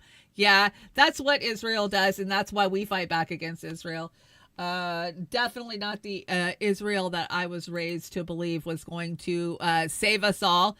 Check it out. Check out the difference between their hostages and the Palestinian hostages. Look at how well the Israeli hostages were treated by the Palestinians. Look at how healthy they look, considering they were being held hostage in a country that has no food. And yet the Palestinian hostages, or they're prisoners, were being held in Israeli jails, but they are beat to shit and starving. It's funny because Israel has food, right? Yeah, where is the doctor? It's been 3 weeks. We want to know. We want to know. Definitely want to know. Moving on. Let's see. Mike Johnson, he decided to tell us that he knew that Biden was losing it 18 months ago, a year ago. Why is it that he didn't throw a big ass fit and tell the whole country? I mean, he was Speaker of the House and the second in line, but, nobody bothered to tell the American people. We told you. We've been telling you for the last 4 years how demented Biden was, but, we were conspiracy theorists. So let's hear from Mike Johnson.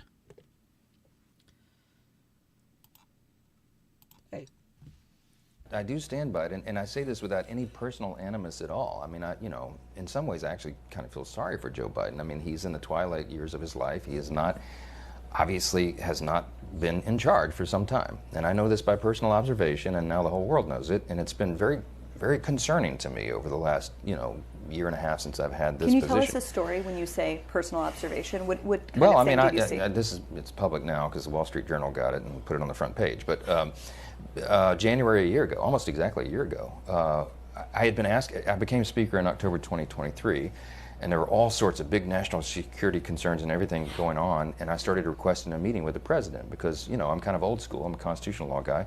The Speaker of the House should be able to talk to the President, especially in times of great national interest and calamity. But they wouldn't let me meet with him, and his staff kept giving me excuses. This went on for like 8 or 9 weeks. I'm sorry, Mr. Speaker, he doesn't have time. What are you talking about? I'm second in line of the presidency. He has time. I need to talk to him. We had, I can't say the classified parts, but we had some big national concerns at the time that I was losing sleep over. I can't say the classified Finally, parts. I just went to the Hill press corps and Okay. said the president is not being allowed to meet with the Speaker. There's a problem. So they started putting pressure on him. Long story short, they finally relented. They invited me to the White House. I show up and I realize it's actually an ambush because it's not just me and the president. It's also Kamala Harris, Chuck Schumer, Hakeem, the CIA director, everybody. And then, so I walked in the Oval and, I know what this is. They're going to hotbox the Speaker on Ukraine funding. That's what it was. Hotbox? He does a This is, smoking probably third week of reference? January. What? We sit down, we're in the midst of it, and the whole conversation, and I'm going, we don't need to have this conversation. The president reaches over just like this. We're sitting right next to the fireplace in the Oval, and he grabs my arm and he says, the speaker and I just need a couple minutes together. Would y'all just leave us alone? And I looked up on the faces of some of the staff standing around the wall, and they're like, oh, no, he did it. So he called it. He's the commander-in-chief. So everybody leaves, and he and I are standing awkwardly in the middle of the Oval Office right over the rug by that coffee table. Vice President and Speaker. And I said, Mr. President, thanks for the moments. This is very important. I got some big national security things I need to talk to you about that I've heard, and I think you know, and what do we do? But first, real quickly, Mr. President, can I ask you a question? I cannot answer this from my constituents in Louisiana. Sir, why did you pause LNG exports to Europe? Like, I don't understand, liquefied natural gas is in great demand by our allies. Why would you do that? Because you understand, we just talked about Ukraine. You understand you're fueling Vladimir Putin's war machine because they got to get their gas from him. That. And he looks at me stunned with this, and he said, I didn't do that. And I said, Mr. President, yes, you did. It was an executive order, 3 weeks ago. And he goes, no, I didn't do that. And he's arguing with me. I said, Mr. President, respectfully, could I go out here and ask your secretary to print it out? We'll read it together. You definitely did that. And he goes, oh, you talk about natural gas. Yes, sir. He said, no, you misunderstand. He said, what I did is I signed this thing we're gonna conduct a study on the effects of LNG. I said, no, you're not, sir. You paused it. I know. I have the export terminals in my state. I talked to those people this morning. This is doing massive damage to our economy, national security. It occurred to me, Barry, he was not lying to me. He genuinely did not know what he had signed. And I walked out of that meeting with fear and loathing because I thought, we're in serious trouble. Who is running the country? I don't know who put the paper in front of him, but he didn't know. There you are. That is the reality of who has been running our country for the last 4 years. As scary as it is, that is the reality. Bonn runs hungry to get a taste of how they will try to govern and control media and companies in the United States. And this is kind of an entree to that. As far as what we do, this is a time of experimentation. A lot of people will still use platforms, can still use platforms, but I also look towards places where you have more ownership as well and develop your audiences there. Like Blue Sky, you own your audience. It's a protocol, decentralized protocol, newsletters, email. By the Dems? Yeah, I think Blue Sky is owned by the Dems. Is that their True Social? I think it is. I'm pretty sure. I've never ever even looked at Blue Sky, and I will not. Anything that's funneling money up to the fucking DNC is evil, and we all know it. I brought you one from Jeffrey Sachs. Let's hear what Professor Jeff. Is he a professor, or is he just a journalist? I love Jeffrey Sachs, though. You know what's encouraging, though? I brought you guys that clip on Saturday night over on Beauty and the Boomer. Oz and I had a great show. Trump actually watches Jeffrey Sachs. So I find that fucking encouraging because Jeffrey Sachs doesn't do anything but tell the fucking truth and be a real journalist. So good. I'm glad that Trump is actually listening to what Jeffrey Sachs has to say, whether he takes it into consideration or not. I mean, he actually retweeted Jeffrey Sachs out this week, trying to put pressure on the Biden administration for the ceasefire. So that's a good thing, isn't it? What Israel has done is a massive war crime. The United States is the one providing the munitions every day to Israel. It's up to the United States to stop this now. Israel won't stop it on its own. The U.S. has to do this. The U.S. and EU are complicit in Israel's war crimes. And cutting off aid for UNRWA is complicit in the war crimes. The U.S. is in the hands of a powerful lobby which has supported Israel no matter what Israel is doing. But the American people are deeply upset and against what our own government in the United States is doing right now. It's a shame on Biden, and it's a shame on the European Union not to be stopping this war now. I want the UN every day to bring up a resolution in the UN Security Council, and if the U.S. vetoes it, I want the U.S. to stand in isolation in the whole world and bear the consequences of that.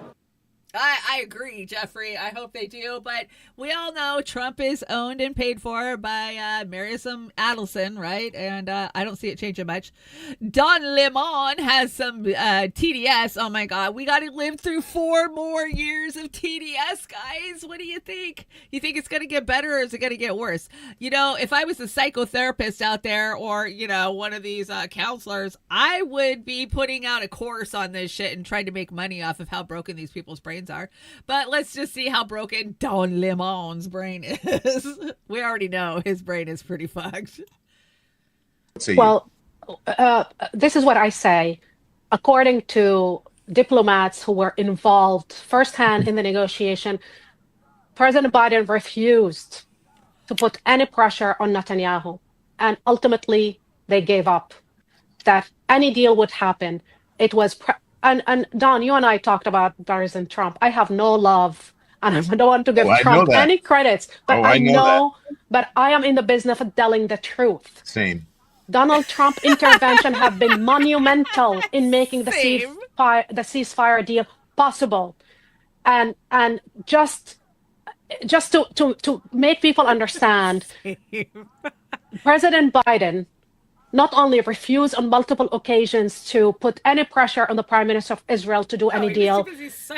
People who were involved in the negotiation, including Israeli negotiators, told me firsthand that very often they felt that he was more than backing the negotiating team, the Israeli negotiating team. He was backing the Prime Minister agenda and his desire to stay in office.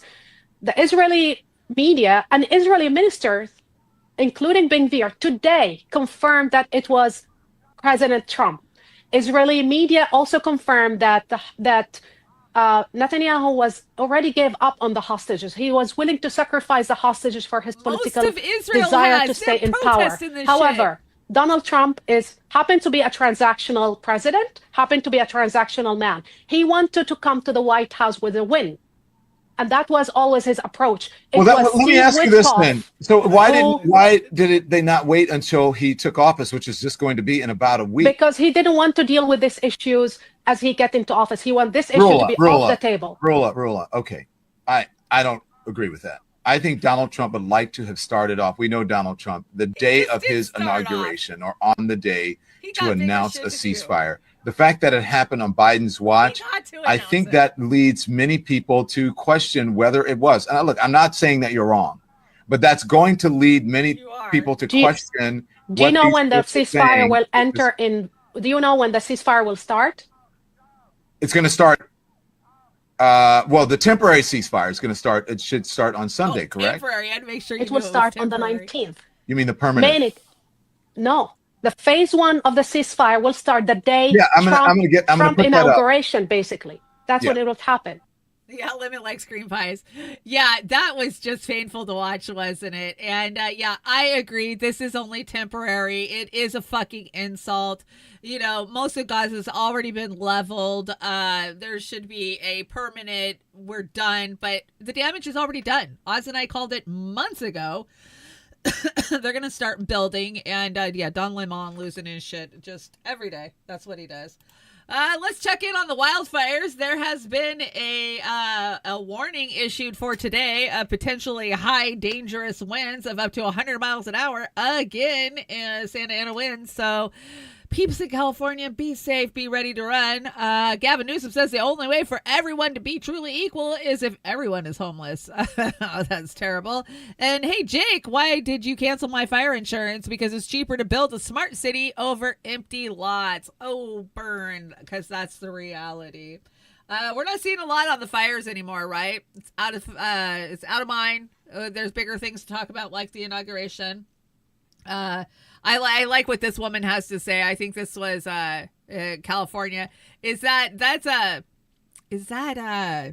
Matthew Perry's stepdad? What is his name? Morrison, something like that. Check it out. Do you think it was an arson, or do you think it was unintentional? Fuck you, who's doing this? I know I'm going to get a lot of trouble for saying this. I was listening to someone, their home was worth $4.5 million. The assurance came back and offered them $800,000. The majority of these people will never see the light of day. California is rich in lithium deposits. deposits. Lithium is used in what? Electric batteries. Smart cities are going to take over. They want to build controlled cities. I didn't realize there was music in the background. But yeah, everything she's saying there is true. Can you imagine you have a $4 million house. It's appraised at $4 million. And if they come in and they offer you $800,000. Like, okay, well, here you go. That's all you get. I mean, and to most of us, $800,000, that's insane. That's a lot of fucking money. But when you think you have you're paying taxes on a $4 million house, right? Doesn't make sense. Black Swan. Yeah, it definitely like a black swan. Moving on. Oh, did you see this yesterday? This is just freaking this is the different one. Okay, so guess what? You're still paying taxes. It doesn't matter if it's a pile of rubble. And this is North Carolina's auditor is pissed because they're falling short on collecting taxes on the pile of rubble that people are having to live in tents on. This is just gross, beyond gross. I saw somebody say in the chat earlier, think you own your house? Go ahead and stop paying taxes. See if you truly own your house. We don't own shit in this country. Don't pay taxes every year and buy your tabs for your car. See if you can drive your car. Don't pay taxes on your property. You have no more property. You don't own anything. Why are we working this hard to own fucking nothing? Why? Because we're slaves. Say the county is going to have to take unexpected mid-year reductions due to a loss of revenue. She says their biggest loss is from property tax collections. We are way under collecting where we should be at this point. We are normally at about a 99.7, 99.9% collection rate, and we are falling way short of that. And taking a look at their economic conditions, in October, the county went from having the state's lowest unemployment rate to the highest. New construction is down significantly, as are both sales and occupancy tax. Right now, the county's budget for this fiscal year is $444.6 million. Their biggest expense by cost is salaries and benefits. Maybe you should cut to help salaries. On that front, there is a hiring freeze for county employees and the sheriff's office. While there are 89 vacancies and no estimate for when the freeze will end, this should save around $4.2 million. The county is also asking both Asheville City and Buncombe County schools to each give up 4% of what the county normally provides. Because the kids aren't suffering enough. This means that Asheville City could lose around $718,000, and Buncombe County schools could lose close to $4 million, right in the middle of their school years. The reality of it is the 4% is going to hit both districts incredibly hard. There's no way around it. We understand that the county commissioners are going to from consider these a decision that they would overpaid rather not commissioners. consider. But at the same time, A significant cut to our budget potentially could significantly impact our ability to serve our students and families. And Edwards says the reality is there will be even more hard decisions to make as they roll into the next fiscal year, saying that we are in this recovery phase for the long haul. Edwards says the best thing that can happen for Buncombe County is that both the state and federal government come through with more funding. Oh, okay. The county will vote on the education reduction at their upcoming meeting on Tuesday. Israel? Back Think to you. again. Yeah, you ain't getting no money. That's just gross. And guess what? California is coming for you, too.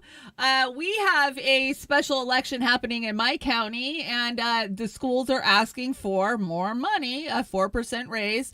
And for the first time ever in my life, I'm considering voting against a school measure, which I would never in my lifetime think about. I mean, they need counselors, they need, elective programs, music, those type of things. But fuck, I personally can't take a hit on my taxes. It'll come down to like $4 for every $1,000 you're taxed on. So, okay, that's another $30 or $40 out of my fucking pocket. I can't afford that right now. I sympathize with the kids. I don't have any kids in the school district right now. So, I mean, am I a terrible person for thinking about voting against it? I mean, that goes against the leftist that I am and the socialist that is deep down inside of me. But fuck, I just don't feel like I have any more to give. If I had it, I would give it. Like, I don't know. This is where we're at nowadays, and it sucks. It's because all of us are in this position, especially if you're having to pay property taxes, which property taxes are coming up in April very quickly. They're already here again. Fun fucking times. This is the one I thought this was. This is a terrible fucking story. So you guys know the church that Martin Luther King used to preside over? Well, there's a bunch of homeless people that live around it now. And the city decided to clean it up before Martin Luther King Day. And oops, they bulldozed over a dude in a tent. Our bad. We didn't know he was in there because we never bothered to check. We didn't knock on any tents or check any of them. We just sent the bulldozers in. This is very sad. Very sad. Check it out. We are asking questions after the city says one of its employees ran a man over at a homeless encampment in downtown Atlanta. 11 Alive's Cody Alcorn is live for us tonight near the encampment on Old Wheat Street. It's right across from Ebenezer Baptist Church. Cody, what do we know about how this event happened? Well, Jennifer, Atlanta's Department of Public Works confirms it was one of their vehicles that hit the man. I spoke to several people who live out here in Old Fourth Ward just behind me who said the city was working to clean up this encampment when all of this happened. Now, here is some video down Old Wheat Street where this happened earlier today. Now, what we do know is that the city, again, was cleaning up this site. Now, neither APD or the city has elaborated how it happened. We do know Atlanta police responded around noon. But what we can tell you is that those living out here say the city employees did not check to see if everyone had gotten out of their tents. We know in the past the city has used bulldozers and dump trucks to clear out the encampments. Witnesses say this man was still in his tent when he was crushed by the Public Works vehicle. Many of those who are out here and live in the area know this victim and say this was completely avoidable. Thank you. Yeah, this is what they know, okay? But that didn't matter. Right here, a man lost his life because they was negligent. They did not go to not one tent to check and see if somebody was in there. Not one tent. They are negligent, and regardless how society or whatever try to judge us and the people back there, we are somebody. That was somebody's son. APD confirmed tonight their homicide unit is leading this investigation. The Department of Public Works did release a statement this evening saying in part, quote, our department routinely clears encampments that pose health and public safety concerns, always following days of outreach to connect unsheltered individuals with housing and support services. DPW is fully cooperating with the Atlanta Police Department's ongoing investigation. We investigated ourselves. We found we did nothing wrong. We did everything we were supposed to do. We didn't check the tents, but hey, we don't have to. So that's just sad. We live in such a sad state right now. Let's see. A shithole is an astronomically wealthy nation that refuses to provide health care for all people. A shithole is a very wealthy country that refuses to guarantee access to clean drinking water and heat for schools in the winter. A shithole is a nation that has enough wealth to end poverty, but allows money to be hoarded by a small few. And the small few are having a hell of a party today, are they not? And this has been hanging out on the deck for like 3 weeks now. This is your fuck off pie for Monday morning, and the fuck off goes to Dr. Oz, because this shit is just gross. Listen to this. Now, when you go home today, what should you do? I think you ought to think about 15-minute physicals. Your local hospitals will fund these. They're incredibly inexpensive to run. You can screen thousands of people for almost nothing, and you allow a conversation to take place in more of a festival-like setting. It's not scary. And I mentioned earlier that almost everybody who comes to our 15-minute physicals has a job, but a lot don't have insurance. Give them a way of crawling back out of the abyss of darkness, of fear over not having the help they need, and give them an opportunity, because they don't have the right to health, but they have the right to access, a chance to get that health. You don't have the right to health, but you have the right to access. Fucking douchebag. Fuck off. 1 cup of no one cares, a dash of kiss my ass, add some fuck yous, a pinch of blow me, and stir and shove straight up your ass. Dr. Oz, or whatever he calls himself, right? Oh, that's just gross and wrong. Trying to eat food these days. Yeah, it's tough, guys. I'm trying so hard, being on chemo and Cancer feeds on sugar and carbohydrates. So I'm trying to walk this line of living in the trailer park and living on food bank food, but not eating the crap. And even when you eat healthy, it's all poisoned. All of our fruits, vegetables, we talk about it constantly. They are coated in Gates' special sauce, and they're grown with terrible petrochemicals and pesticides. And I just don't, it's so fucking hard anymore. I just don't even know. So this is pretty accurate about what it's like to try to eat in America right now. The apple has wax on it and is sprayed in pesticides. You need to wash it off first. The tap water is full of toxic chemicals. Do not use it. The pitcher is made of plastic. It's leaching contaminants into the water. The paper towels are made using bleach. Do not use them. Do not use the paper towels. That rag was washed with toxic laundry detergent. It's in the fabric. The soil is devoid of all nutrients. The apple will have no nutritional value.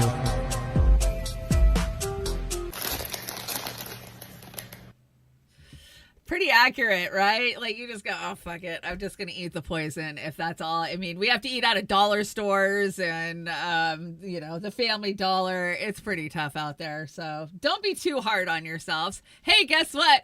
Bill Gates and Donald Trump had a very special candlelit dinner this last week. And this is what old Mr. Gates had to say about it. This is scary that they have made friends. And, they're going to, Fauci's been pardoned, so Gates was the proprietor of a lot of the tech that went into our arms in the last 4 years. Not mine, but some people's. Anyways, let's hear what Gates has to say. Oh, God. Can you make this shit up? You can't make this shit up. Have you met with Donald Trump since the election? Yeah, I had a chance to go have a long and actually quite intriguing dinner with him. What did you discuss? What was intriguing? Well, we touched on a lot of things. It was over 3 hours. To my surprise, it was, just he and I, his chief of staff, Susie Wiles, and the person who helps manage things for me, Larry Cohen. So the four of us sat there and... Who's a total nightmare. It was quite wide-ranging. Global health's the area that I work in, and such amazing things have happened and can happen there. It's global I depopulation. spoke a lot about HIV and that the foundation's literally working on a cure for that. We're at an early stage, and so he, in the COVID days, accelerated the vaccine innovation. So I, was asking him if maybe the same kind of thing could be done here, and we both got, I think, pretty excited about that. We talked about polio, where we're very close to getting that done, but if you stop, it'll spread back, and so I explained why it's been tough in Pakistan, Afghanistan. We've had cases show up in Gaza. We have cases in Africa. The region. He was fascinated to hear what he could do to maximize the chance that during the next 4 years that incredible milestone will be achieved. Oh God, Trump wants to be the one who eradicated polio. Energized and looking forward to helping to drive innovation. I was frankly impressed with how well he showed a lot of interest in the issues. He is the father of the vaccine. Come on. Oh, God. Yeah. That was the Wall Street Journal. Putting the truth out there for you. What can you say about this shit? You just can't even make it up. Tax-free. Yes, he lives tax-free. We can thank President Reagan for that shit. Remember when we used to tax the rich by 70%, but now we only tax them at like 20-some%? Yes, that's right. You and I pay more taxes than these guys. He's so bad at lying. He really is, right? Like when you said he didn't know Epstein. Yeah, I don't know that guy. No, I don't even. I have dinner with lots of people. I don't know who that was. No one elected him, right? I love TrueStream. TrueStream tweeted this out and said, God, I wish humanity could get a restraining order against this guy. Wouldn't that be great if we could get restraining orders against these people in general? That would be, the forgotten Epstein files. Is Trump going to release them? I highly doubt it, right? What is this? Oh, but good news. Good news here. Scientists discovered that cockroach milk is 4 times more nutritious than cow milk. Oh, God. If you've ever lived with these big ass cockroaches, like you guys know, I lived in the South for a while, and they look just like that. They're big, like motherfuckers. Ew, ew, ew. Like, are you going to drink the cockroach milk? It's better than the almond milk. Let's stop supporting the Resnicks. Switch over to cockroach milk. All of you leftists in California, this is a good idea for you. Oh, so gross. Oh, God. Can you imagine? Oh, that just makes me want to throw up thinking about it. Urgent warning for travelers. Did you guys see this shit? Over new outbreak of terrifying eye bleeding disease that's already killed 8. So some people have been marked safe from the eye bleeding disease. What is the eye bleeding disease? Let's check it out. I brought you guys a little article. Here we go. Apparently I need to recenter this, so let me recenter it real fast. There we go. Let's zoom out. Well, why can't I see the whole thing? What is going on here? Zoom in, zoom out. Anyways, I gotta mess around with that. But it's a hemorrhagic fever. It's in the family of Ebola. We've talked about Marburg virus. And yeah, it's killed 8 in Rwanda. Now, much like what we saw with COVID, you know, they start out kind of quiet. You hear a couple of blips here and there on the news that there's something going on in another country. And then all of a sudden it's a problem. Now, remember, Tedros and his little friends over at the WHO have been telling us for the last, 6 weeks that you just wait till after the inauguration. Remember, Peter Hotez was telling us there's bad stuff coming. And yeah, maybe this is it. How scary would that be if it's a Ebola type of virus that they send for us? I mean, the last one, the death rate on it, like Jimmy Dore always says, was nothing really. Like it was, you know, compared to the flu.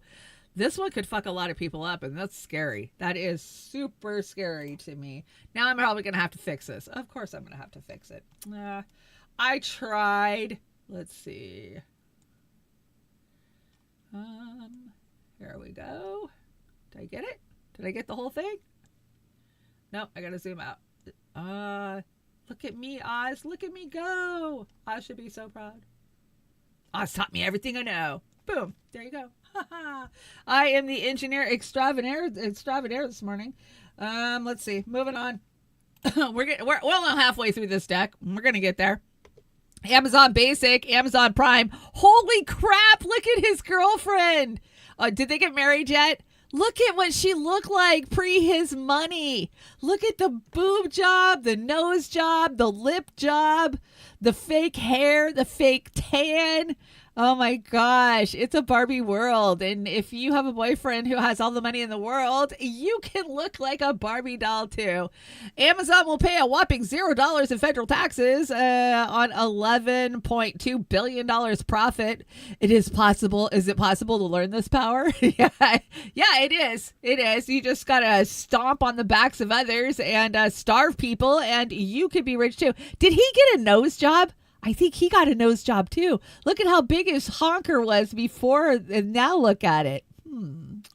Well, when you got all the money to build a yacht, that is, you have it built on the, landlocked, and then you take a couple historic bridges out. Why not get a nose job too? Oh, gross.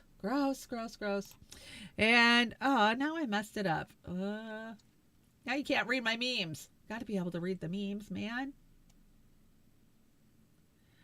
Let's see. Come on. There you go. Now you can read the memes. You're not elite. The first real name is hyper wealthy predator psychopaths. That's what we need to be calling them. Hyper wealthy predator psychopaths. I found this woman very interesting. Listen to what she has to say about the rich. Why don't we study the super rich? We just don't. Hi. I'm a social psychologist, which means that I study the psychology of how humans interact with each other and how we perceive each other in the world around us. And I can tell you that I cannot find any research on the psychology of extreme wealth. As in, I don't think there has ever been a study done on what it's like to cross, let's say, a $500 million threshold, right? I can't find anything. The most I can see is people who make over $150,000 has been classified as people with wealth. But we know in this current reality of multiple billionaires and pushing a trillionaire with Elon Musk is really up there about to do that, or maybe Bezos. We're not even scratching the surface in terms of like what the psychology of extreme wealth even looks like. And we do know that money does very much have an effect on your psychology. So we have a shit ton of data on how poverty affects your psychology. We have that. And oftentimes we will use that sometimes to perhaps try to enforce narratives around blaming people who are in poverty for their status. It's like, oh, well, they can't conceptualize of long-term goals, so that's why they're in poverty.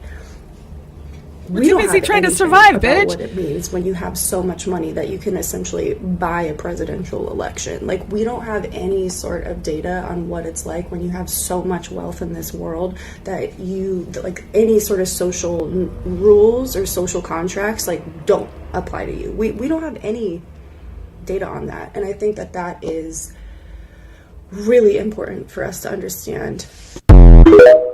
Oh, man. No, and why is that? Why is that? Because the rich don't want us studying them. We know they're psychopaths. That's nothing new. Yeah, definitely they don't want us to know. Moving on. Let's talk about Elon. Elon's having a great week. He had little X on stage with him yesterday for Trump. They were partying it up. But look, the third person has been implanted with Elon's brain chip, with 30 more implants planned for 2025. Are you signed up? Are you signed up to get your Neuralink? Come on. Just cut to the chase. We might as well just enjoy it and get it done and over with. That way you can connect to the Wi-Fi and not even have to be online, right? Oh, that's scary. That's gross. So I was wondering, where is all of Elon's cancer centers? Where are all of Elon's hospital wings? Where are all of Elon's food banks? Where are all of Elon's educational grants and scholarships? What disease eradication efforts does Elon support? How does Elon use his vast wealth to eradicate poverty? How does Elon use his vast wealth to eradicate hunger? How does Elon use his vast wealth to improve access to healthcare? How does Elon use his vast wealth to help underfed and underhoused children? How does Elon use his vast wealth to eradicate homelessness?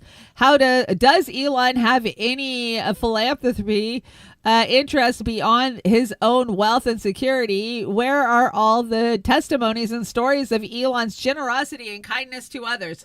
Well, just ask Trump. Just ask Trump. Trump will tell you he's a very generous guy. He's helped Trump out a lot, right? That's his generosity. Yeah. Remember back in the day when the rich people used to buy wings for the hospital and, buildings for the colleges? Yeah, that shit don't happen anymore. Not unless they're trying to buy their freaking stupid kids way into college. Very gross. And I told you so. Hunter's laptop, I told you so. mRNA vax, yeah, told you so. Pandemic, told you so. Lockdowns, I did tell you so. Ivermectin, told you so. Hydroxyquin, told you so. Face mask, useless, I told you so. Censorship, told you so. Epstein's Island, told you so. Elite pedos, told you so. Biolabs in Ukraine, I freaking told you so, and I got called a conspiracy theorist on that one so hard. Child trafficking, yeah, told you so. Russiagate, definitely told you so. Steele dossier, told you so. And Ukraine corruption, I told you all these things. I've always been direct and to the point about all of this shit, so it's kind of nice to be able to say I told you so. I told you so. Wow, I'm not sure what this one is. This one's been on the deck for a couple weeks, I want to say. We're clearing out some of the stuff that was on here like around Christmas time, so let's just see what this is.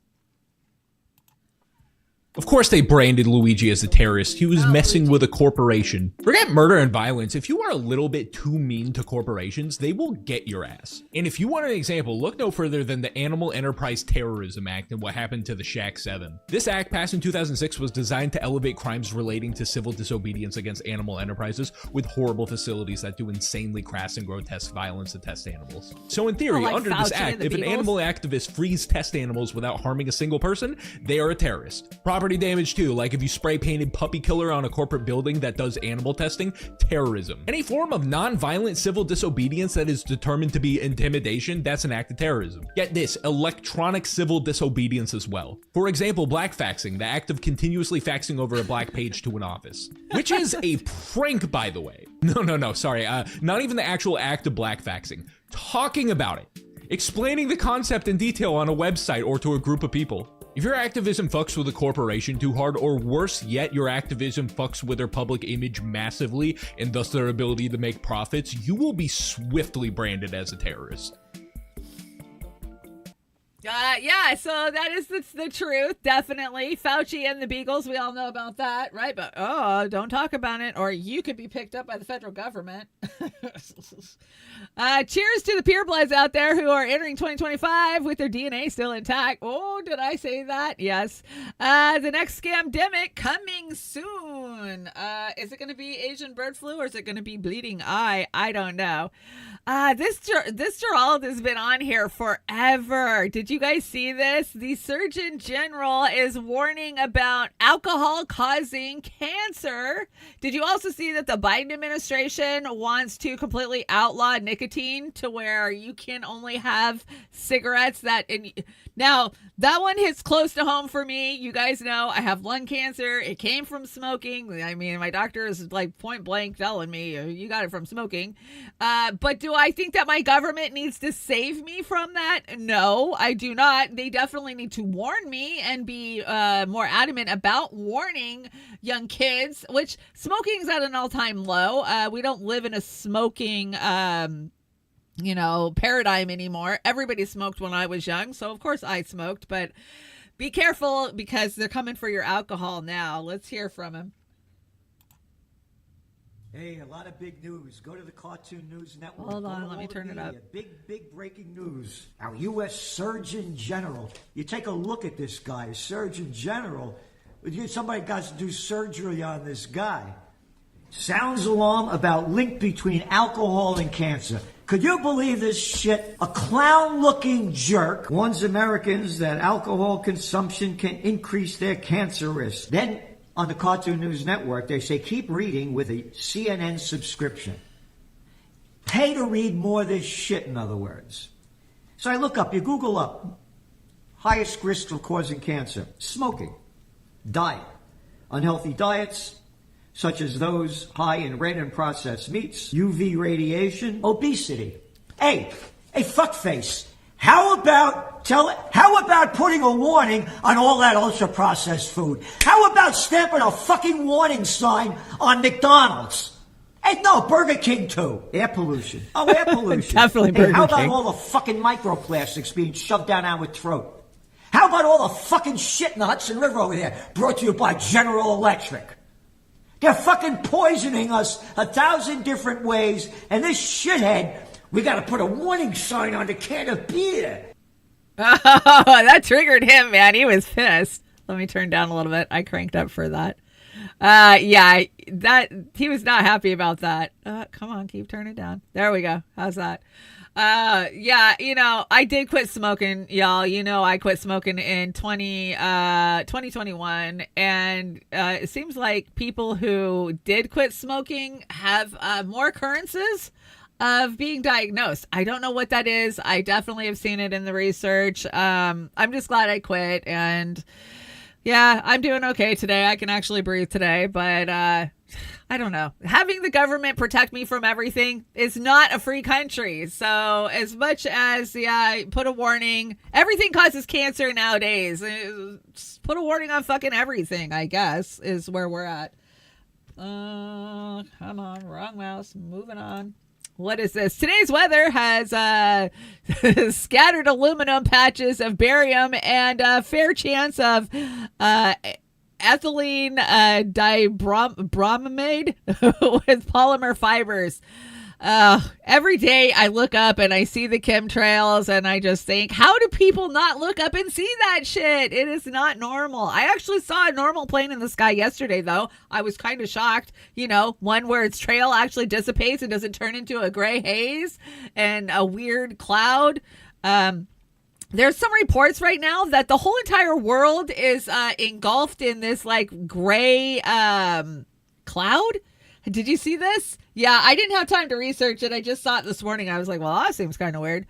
27 communities have ended fluoride since the court ruling. Oh, check that out. A couple in Oregon, Texas, a couple in Texas. Wow. Florida seems to be leading the country on getting rid of fluoride. That's smart. Chicago, that's smart. North Carolina, looks like Tennessee, Colorado. Hey, you're in there. Wyoming, you're in there too. Utah, good for you. Pennsylvania, a couple of above on the eastern seaboard, but definitely not Washington. Washington, yeah, no, we got to keep that shit in there. Drink that fluoride. And oh, this one, the clothes, the used clothes. What happens to all of our clothes that we throw away, right? Well, you know, the leftists have come up with a plan to resell your used clothes back to you and in an effort to save the planet, I guess. This is an old one, too. This has been on the deck for a couple weeks. What is a problem that continues to grow as Americans throw away billions of pounds of used clothes every year. But now California is the first state to hold textile companies responsible for their products from start to finish. CBS News' Danya Backus explains. One looks good. At Project Rewear in Thousand Oaks, California, Linda Young and Kimberly Lau have made it their mission to reduce textile waste by giving pre-used kids' clothes a second chance. It's just about having kids and always worrying about their future and other kids and future generations. And honestly, if we don't think about it today, tomorrow is going to be a problem. A problem California is trying to do without. Textiles are currently the fastest growing component of California's waste stream. The amount of pollution that we could reduce by just wearing a garment even a month longer, right? Or swapping it. Most of the labor and cost of managing textile waste falls on thrift stores, charities, and local governments. It's at thrift stores. California is now making sure textile and clothing producers are doing their part. It's the first state in the nation to enact a new law requiring apparel and textile makers fund a reuse, repair, and recycling program. Oh, they're not even going to tax them? They just going to put a garbage can out front? In the United States been required to take responsibility for the end of life of their product. Rachel Kibbe is the CEO of American Circular Textiles. Her organization helped advocate for the policy. Clothing and textile companies could be required to provide drop-off or collection systems for used garments. Just garbage cans out front. Out of no taxes. taxes. Like this is a huge network of resale and thrifting and repair. Oh, so Goodwill can make more money off of us. Into any store, and a lot of the clothing could be resold. We're always trying to find ways to reduce everything. Kimberly and Linda see the law as in line with their work to decrease the amount of clothes going to landfills. It means that there's responsibility from the... Oh, bullshit. You're just trying to get rich. You're not trying to help anything. If you were trying to help something, that would be a free store. Have you ever been to a free store? I have. Our next county over has a community free store. It's like a thrift store. It's big. You go in there. It's open certain hours. And if you find something you like, you take it. You fucking take it. It's the greatest thing ever. If I had the space, if I had a place to set up a free store, I absolutely would. I have a ton of shit laying around my house that I don't want to throw away. I don't want to give it to the Goodwill so they can mark it up more than it ever was when I first got it. And I would love to just give it away. But, you know, we used to do that on Facebook, but now Facebook Meta Marketplace is such a colluded crap that I don't, plus who knows who you're going to encounter on one of those. Like, I don't know. I save it up until I find people that I know or people that know to give it to them. Like right now, I have a brand new coffee pot that doesn't, you know, I wasn't that impressed with it. So it's back in its box and it could go to somebody who could use it. A friend of mine gave me a pair of really nice leather boots. They're half a size too big. I would love to give them to somebody who needs them. Like, it's shit like that. Like, that's how we survive. Mutual aid. We always say it. But yeah, I just found this bullshit. Okay, we made it to Conspiracy Corner. Gosh darn it, my centering's off. Anyways, let's see what's in the Conspiracy Corner. I'm not sure what this is. Oh, the moon. Do you guys believe that? Do you guys believe the hype you've heard about the moon? Because there's some crazy shit about the moon. When you find out what the scientists actually say about the moon, it's mind blowing. Like, just everything this guy says is backed up by science. I will tell you that because I've done enough studying on it. So check it out. If you didn't know these things, it might blow your mind. Wouldn't it be crazy if it's much easier to explain the non-existence of the moon than its existence? That's not me, by the way. That's a NASA scientist. So, yeah. And wouldn't it be crazy if to this day, scientists around the world have no consensus on how the moon was actually formed? And I guess it'd be kind of crazy if moon rocks and soil samples from the moon don't really make any sense because the older rocks are on top of the younger rocks. Isn't that weird? So the soil on the surface is older than the soil beneath it, which only happens on Earth during like massive mining or drilling projects. Yep. Maybe a big explosion. Furthermore, the density of the moon is reversed. Then it makes no sense. Like every other planetary object, it gets denser towards the core. The moon, it's reversed. The density is higher on the surface. And I guess it'd be kind of crazy if uranium-236 and neptunium-237 are found on the moon. These are not naturally occurring elements. They only occur when we radioactively create them. All the craters on the moon appear to be like the same depth. What? Which makes fucking no sense because, you know, asteroids of different speeds and sizes hitting the moon would leave different sized craters. It's almost like the moon has this metallic shield covering it or something. And I guess it would be crazy if the Apollo 12 crew purposely detached a landing pod and crashed it into the moon. And the moon rang like a bell. This is according to the astronauts. And it vibrated for over an hour. Yep. Like it was hollow or something. The moon is 25% the size of Earth, but only 1% of its density. That doesn't make sense. And I mean, furthermore, no other planetary object in the universe, in the observable universe that we've seen, has a moon like ours. Not one. Not one. Basically, it's too big, it's too close to us, and the perfectly circular rotation that it has around Earth is not natural. Our distance from the sun is 400 times our distance to the moon, and the size of the sun is 400 times the size of the moon. It's almost like it was designed. Just so you know, the odds of that happening in the chaos of the universe are astronomical. They would never happen. It doesn't make any sense. And I guess it'd be crazy if there's ancient cultures that talk about a time before the moon was in the sky. So I guess what I'd be saying is it'd be kind of crazy if the moon was actually a hollowed out space ship, alien spaceship or satellite. Yeah, I don't know. We're being lied to. Yeah, I don't even know what to say because all of those things he said are true. Those are all things that have been proven by NASA scientists or said by astronauts. And yeah, it's just fucking weird. What is the moon and why is it doing the things it does? I don't know. I'm not going to pretend to tell you I know. I think if I run this one, I might take a hit. This is women having babies to sell them for their organs. And you guys know YouTube might smack me hard for this one. So I think I'm going to skip it. Definitely something we need to do an uncensored. I have so much stuff for you guys on an uncensored. Like, I just have a whole file where I've been putting the stuff that I can't show you on YouTube into for, I don't know, the last 6 months since I've been sick. Let's save that one for an uncensored because, I mean, I've brought some pretty shady stuff today that might get me smacked around a little bit, especially the Zionist crap. You know, they come at you hard for that. But, yeah, I don't want to take hits for the trafficking and organ selling that's happening around the world. But, yeah, you know, come on, we've seen these women. They got no shits to give, so why wouldn't they have a kid to sell it for $80,000?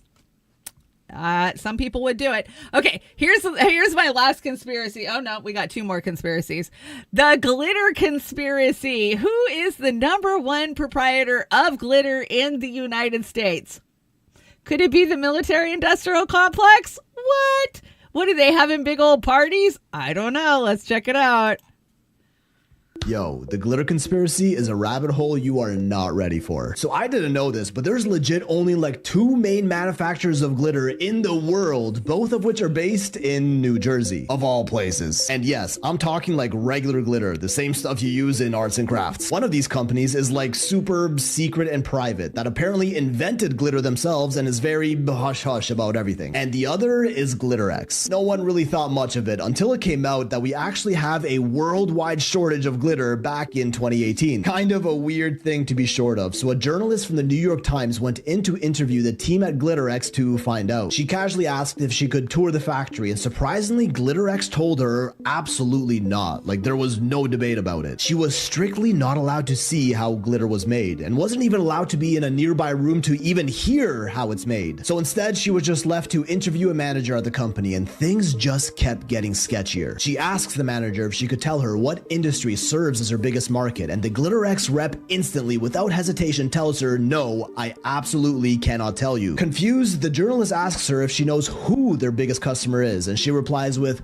oh god, yes, and you would never guess it. Let's just leave it at that. Asking why she can't talk about it, she responds by saying because they don't want anyone to know that it is glitter, and that if you looked at it, you wouldn't even know that it's glitter. The journalist then asks if you'd even be able to see the glitter at all in the finished product, to which the manager replies, oh, you'd be able to see something, but it's, yeah, I can't. And this interview single-handedly sparked the great glitter rabbit hole of the internet. Apparently, these clients that purchase glitter are all under a very strict confidentiality clause with GlitterX. They really do not want people to know that their products are made from the sparkly stuff. The industry these products are part of is clearly massive, yet no one knows what it is. Somebody tell me! What even is glitter? By definition, it is aluminum metallized polyethylene terephthalate, essentially plastic that has been aluminized and shredded into tiny specks that sparkle. And it's used in a lot of things, from credit cards, passports, currency, football helmets, cosmetics, jet skis, granite countertops, even toothpaste, allegedly. But none of these are quite big enough to be this top industry buyer of glitter. One of the leading theories is that this biggest glitter industry is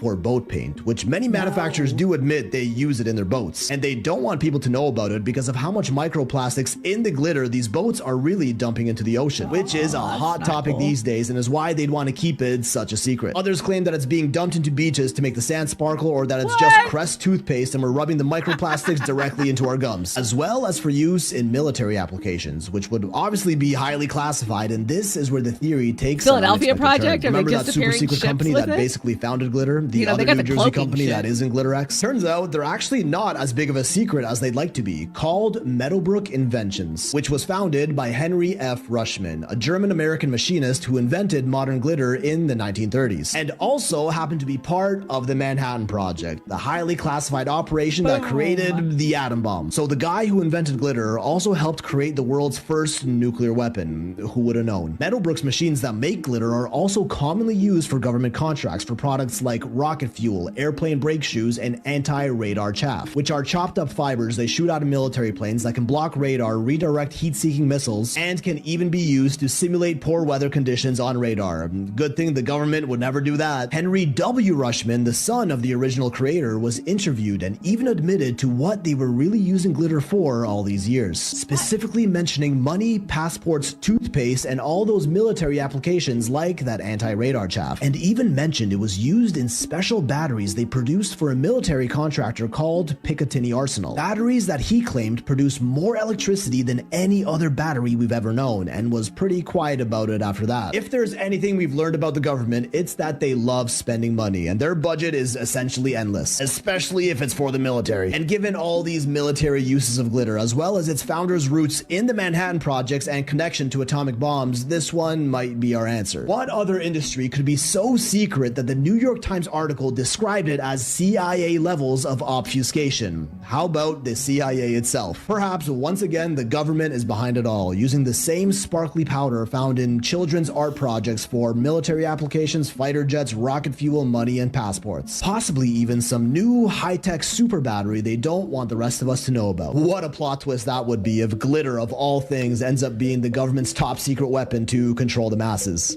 What the hell? What the hell? What are they using glitter for? I don't know. There's a lot of things it could be, right? I mean, he said a couple of different ones there, so I don't know. Let's see. What is this? I don't always say I told you so, but when I do, it's because I told you so. Let's see what this is. You're a conspiracy theorist. You're dangerous. You're racist. You're fatphobic. You're transphobic. You are so selfish. You're spreading misinformation. You can't keep your job. Where's your QR code? You can't play on this team. You're not allowed in restaurants. You're not allowed in gyms. You're not allowed to get on a plane or leave your country or come to our country or cross this border. You can't come to this dinner or this event or this game or this concert or this wedding or this funeral. You can't visit your loved ones. You are in for a long, dark winter of severe illness. I blocked you on social media. We don't want to talk to you anymore. I don't think people get what some of us went through over the last few years. Now, I don't want anyone's sympathy. We're not victims. True. But I will say this. It feels fucking unbelievable to have gone through the greatest psychological fear and manipulation campaign in human history and to have never wavered. Never. Not even once. Not even once. To have maintained our dignity and stand by our principles, to now even have the data to be able to say, I told you so. And that's how you win. The And pardon that's the for fucking Fauci. vibe today, baby. That's right. We told you so, and we did not waver, and you did not waver either. So we're just going to keep riding out these next 4 years doing what we do best, telling the truth and sinking our feet in and saying, hell no, we will not go.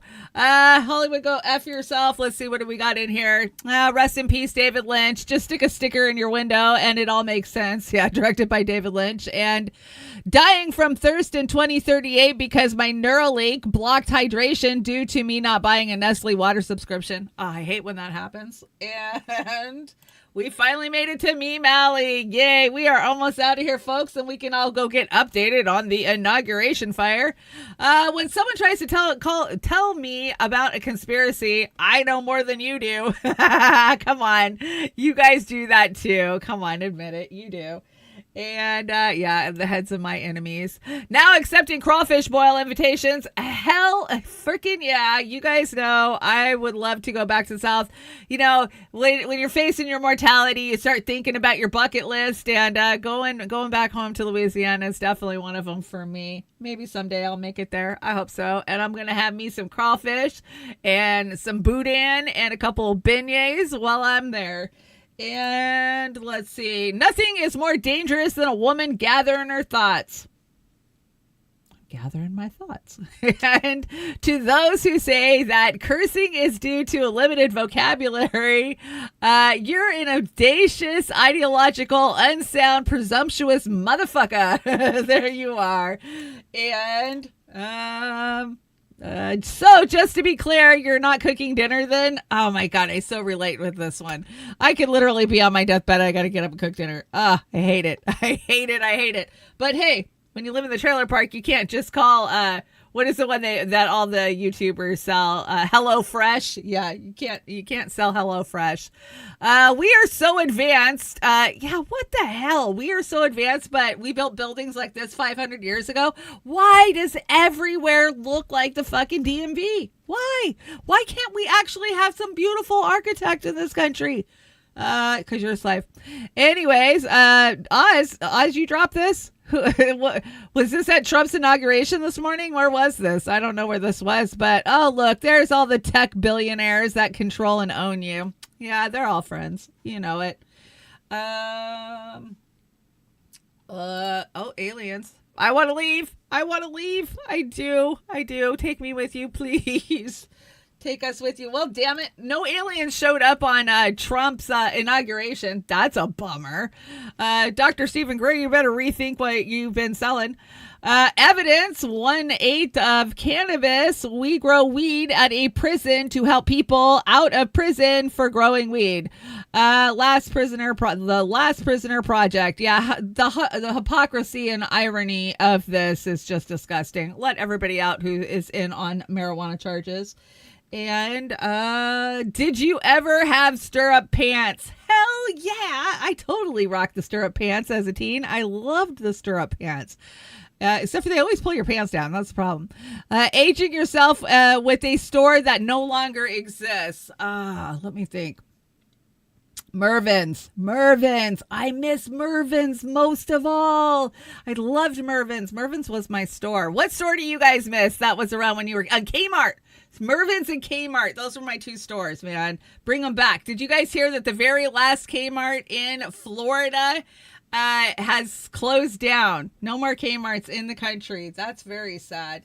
And let's see, what do we got here? Some of you have never rose up, gathered round, rocked this place to the ground, burn it up, went for broke, watched the night go up in smoke, and it shows. I'm just gonna say it totally shows. And of course, that was Def Leppard. If you had to cook like this, could you do it? Fuck yeah. Yeah, I could. I love to cook on open fire. I am looking so forward to camping this summer. That is my goals, to be open fire cooking. And yeah, I totally could have survived the Oregon Trail. I know I could. History in school, history as a hobby. That is so true. I hated history in school, but it was the teacher. The teacher was an asshole. He did after school suspension, when you got sent to detention, whatever. And he was my German teacher too. He was just a jerk, a big old fat mean guy. And so yeah, I didn't really like history in school, but I love history now. Like, I can't get enough history now, but History Channel is not history, and we all know that.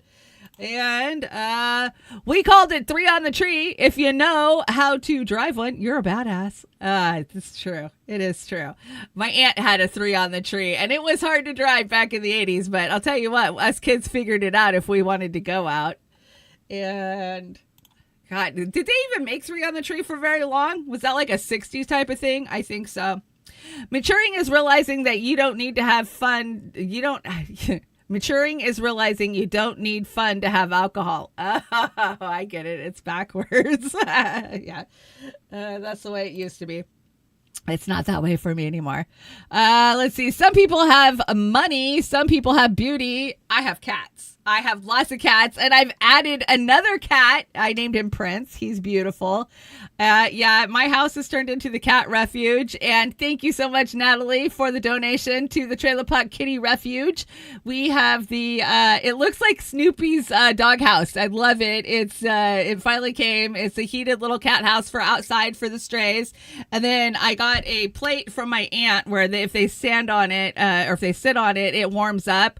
So we're building them a entire shelter outside, and yeah, all the Trailer Park Strays are hanging out at my house. So if you'd like to make a donation to the Trailer Park Strays Cat Fund, please do. I'm gonna have to build me one of those, because these guys are pricing me out of house and home. But all these people in the trailer park keep dying, and they leave their cats, and then their people come and they clean their houses out and they just leave the damn cats. And it's 20 degrees outside this morning. I can't leave these cats out there with no food and freezing. I just can't do it. So thank you so much for taking care of the Trailer Park kitties. And cats don't care if you're crazy. No, they don't. Absolutely. And remember how to talk to your cat about gun safety. It's never too late or too early to talk to your cat about gun safety. So make sure you do that. And let's see. David McBride, 50 days until David's appeal, and we are still trying to raise funds for his legal defense. Every dollar counts. Got a spare $10. Please help us out and donate it.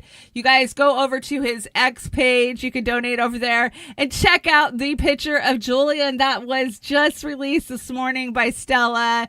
he is holding a little lamb. Aw, Assange had a little lamb. How cute. It warms my heart so much to see that at this time last year, Assange was rotting in the worst prison in Europe at Belmarsh, and now he is out with the sun on his face holding a baby lamb. What a perfect way to finish this fucked up inauguration day that we find ourselves in. Yeah, was it Christmas? Okay, that picture was Christmas. Oh, I love it. It's just great. It's beautiful. It's a beautiful picture. Anyways, Oz and I are going to be live recapping this crazy week because, come on, let's face it, some crazy shit is going to happen this week. Who knows what's even happened while I've been on air? Did Trump sign some executive orders? We saw a desk sitting on the table, or there was a desk sitting on the stage, so I'm assuming a bunch of orders got signed today. So you're going to have to check in with us on Saturday so we can catch up on all of the craziness and, you know, have a little fun and snark like we always do. You guys always do. Shout out to the 120 of you joining me this morning on multiple platforms. Thank you guys for coming and hanging out for the last 2.5 hours when you could have been watching old Trumpy boy get inaugurated. I appreciate it. Great thumbnail, Oz. Love the hair. Oz always picks great hair for me. And of course, you guys know I am in the fight of my life right now. I just finished chemo. I've got chemo sweats really bad. And I'm doing my best to fight my way back. I mean, every day I would rather just stay in bed. I have low energy, but it gives me something to forcefully make myself get up and write these shows, to come and to hang out with our community, because that's what we are. We are a family here at the Trailer Park and Beauty and the Boomer, Hardlands Media, what did Convo Couch rename themselves? Truth Wire or something like that. We're family, and we have been for many, many years, and I can't thank you guys enough for all of your support and your love. And, you know, you've just carried me through it. And so the whole reason I get upright and get dressed is to come hang out with you guys. And thank you guys for giving me a reason to fight and live. So I can't thank you guys enough. And I got a great closer for you guys today. Let's see what else is on the deck. If you want to help me out, there you are. Venmo, Cash App, PayPal. You guys know.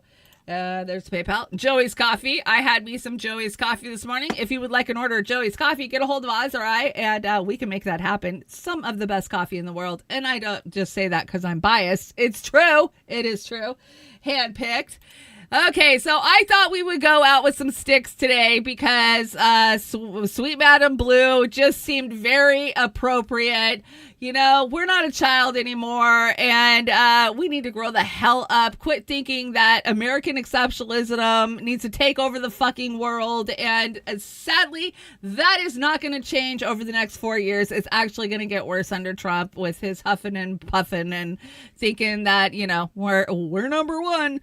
Anyways, I hope you guys have a great rest of your day. Thank you guys so much, everybody in the chats. Oh my gosh, there's just so many of you. I would name you out, but I'd be sitting here for the next half hour.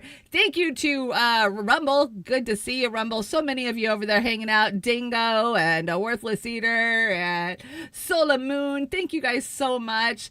Lady Alex is over there too. Hey, Lady Alex. Hey, Blake State. Good to see you. And of course, Ghost Art. Let's check out the Rockfin. Hey, Rockfin. Lynn's over there. Hi, Lynn. Good to see you. What's up, Hip Car? I see you. Thank you guys so much. Kate's hanging out over there too. You guys are great that come in on the other platforms. Death to Tyrants. I see you. Thank you guys so much on both of the YouTube channels for as long as they're up. If you can't find us on YouTube for some reason at any point, please go make sure you check the other platforms because you'll always find us over there. Anyways, go find out what's happening in the world. Report back to me. You guys can always send me a DM over on X. And thank you to Oz for re-engineering our closing song for us today. Anyways, I'm out of here. You guys have a great rest of your day. And remember, you're always welcome at the Trailer Park.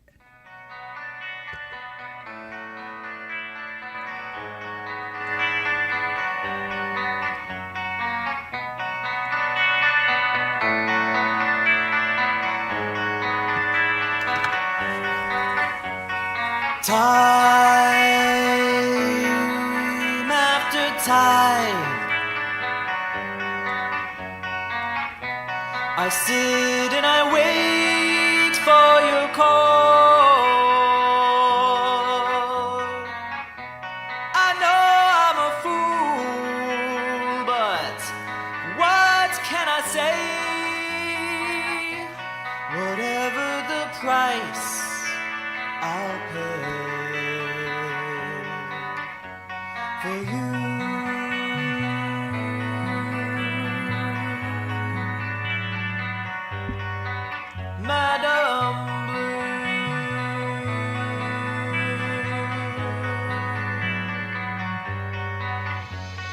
Once, long ago, one word from your lips, and the world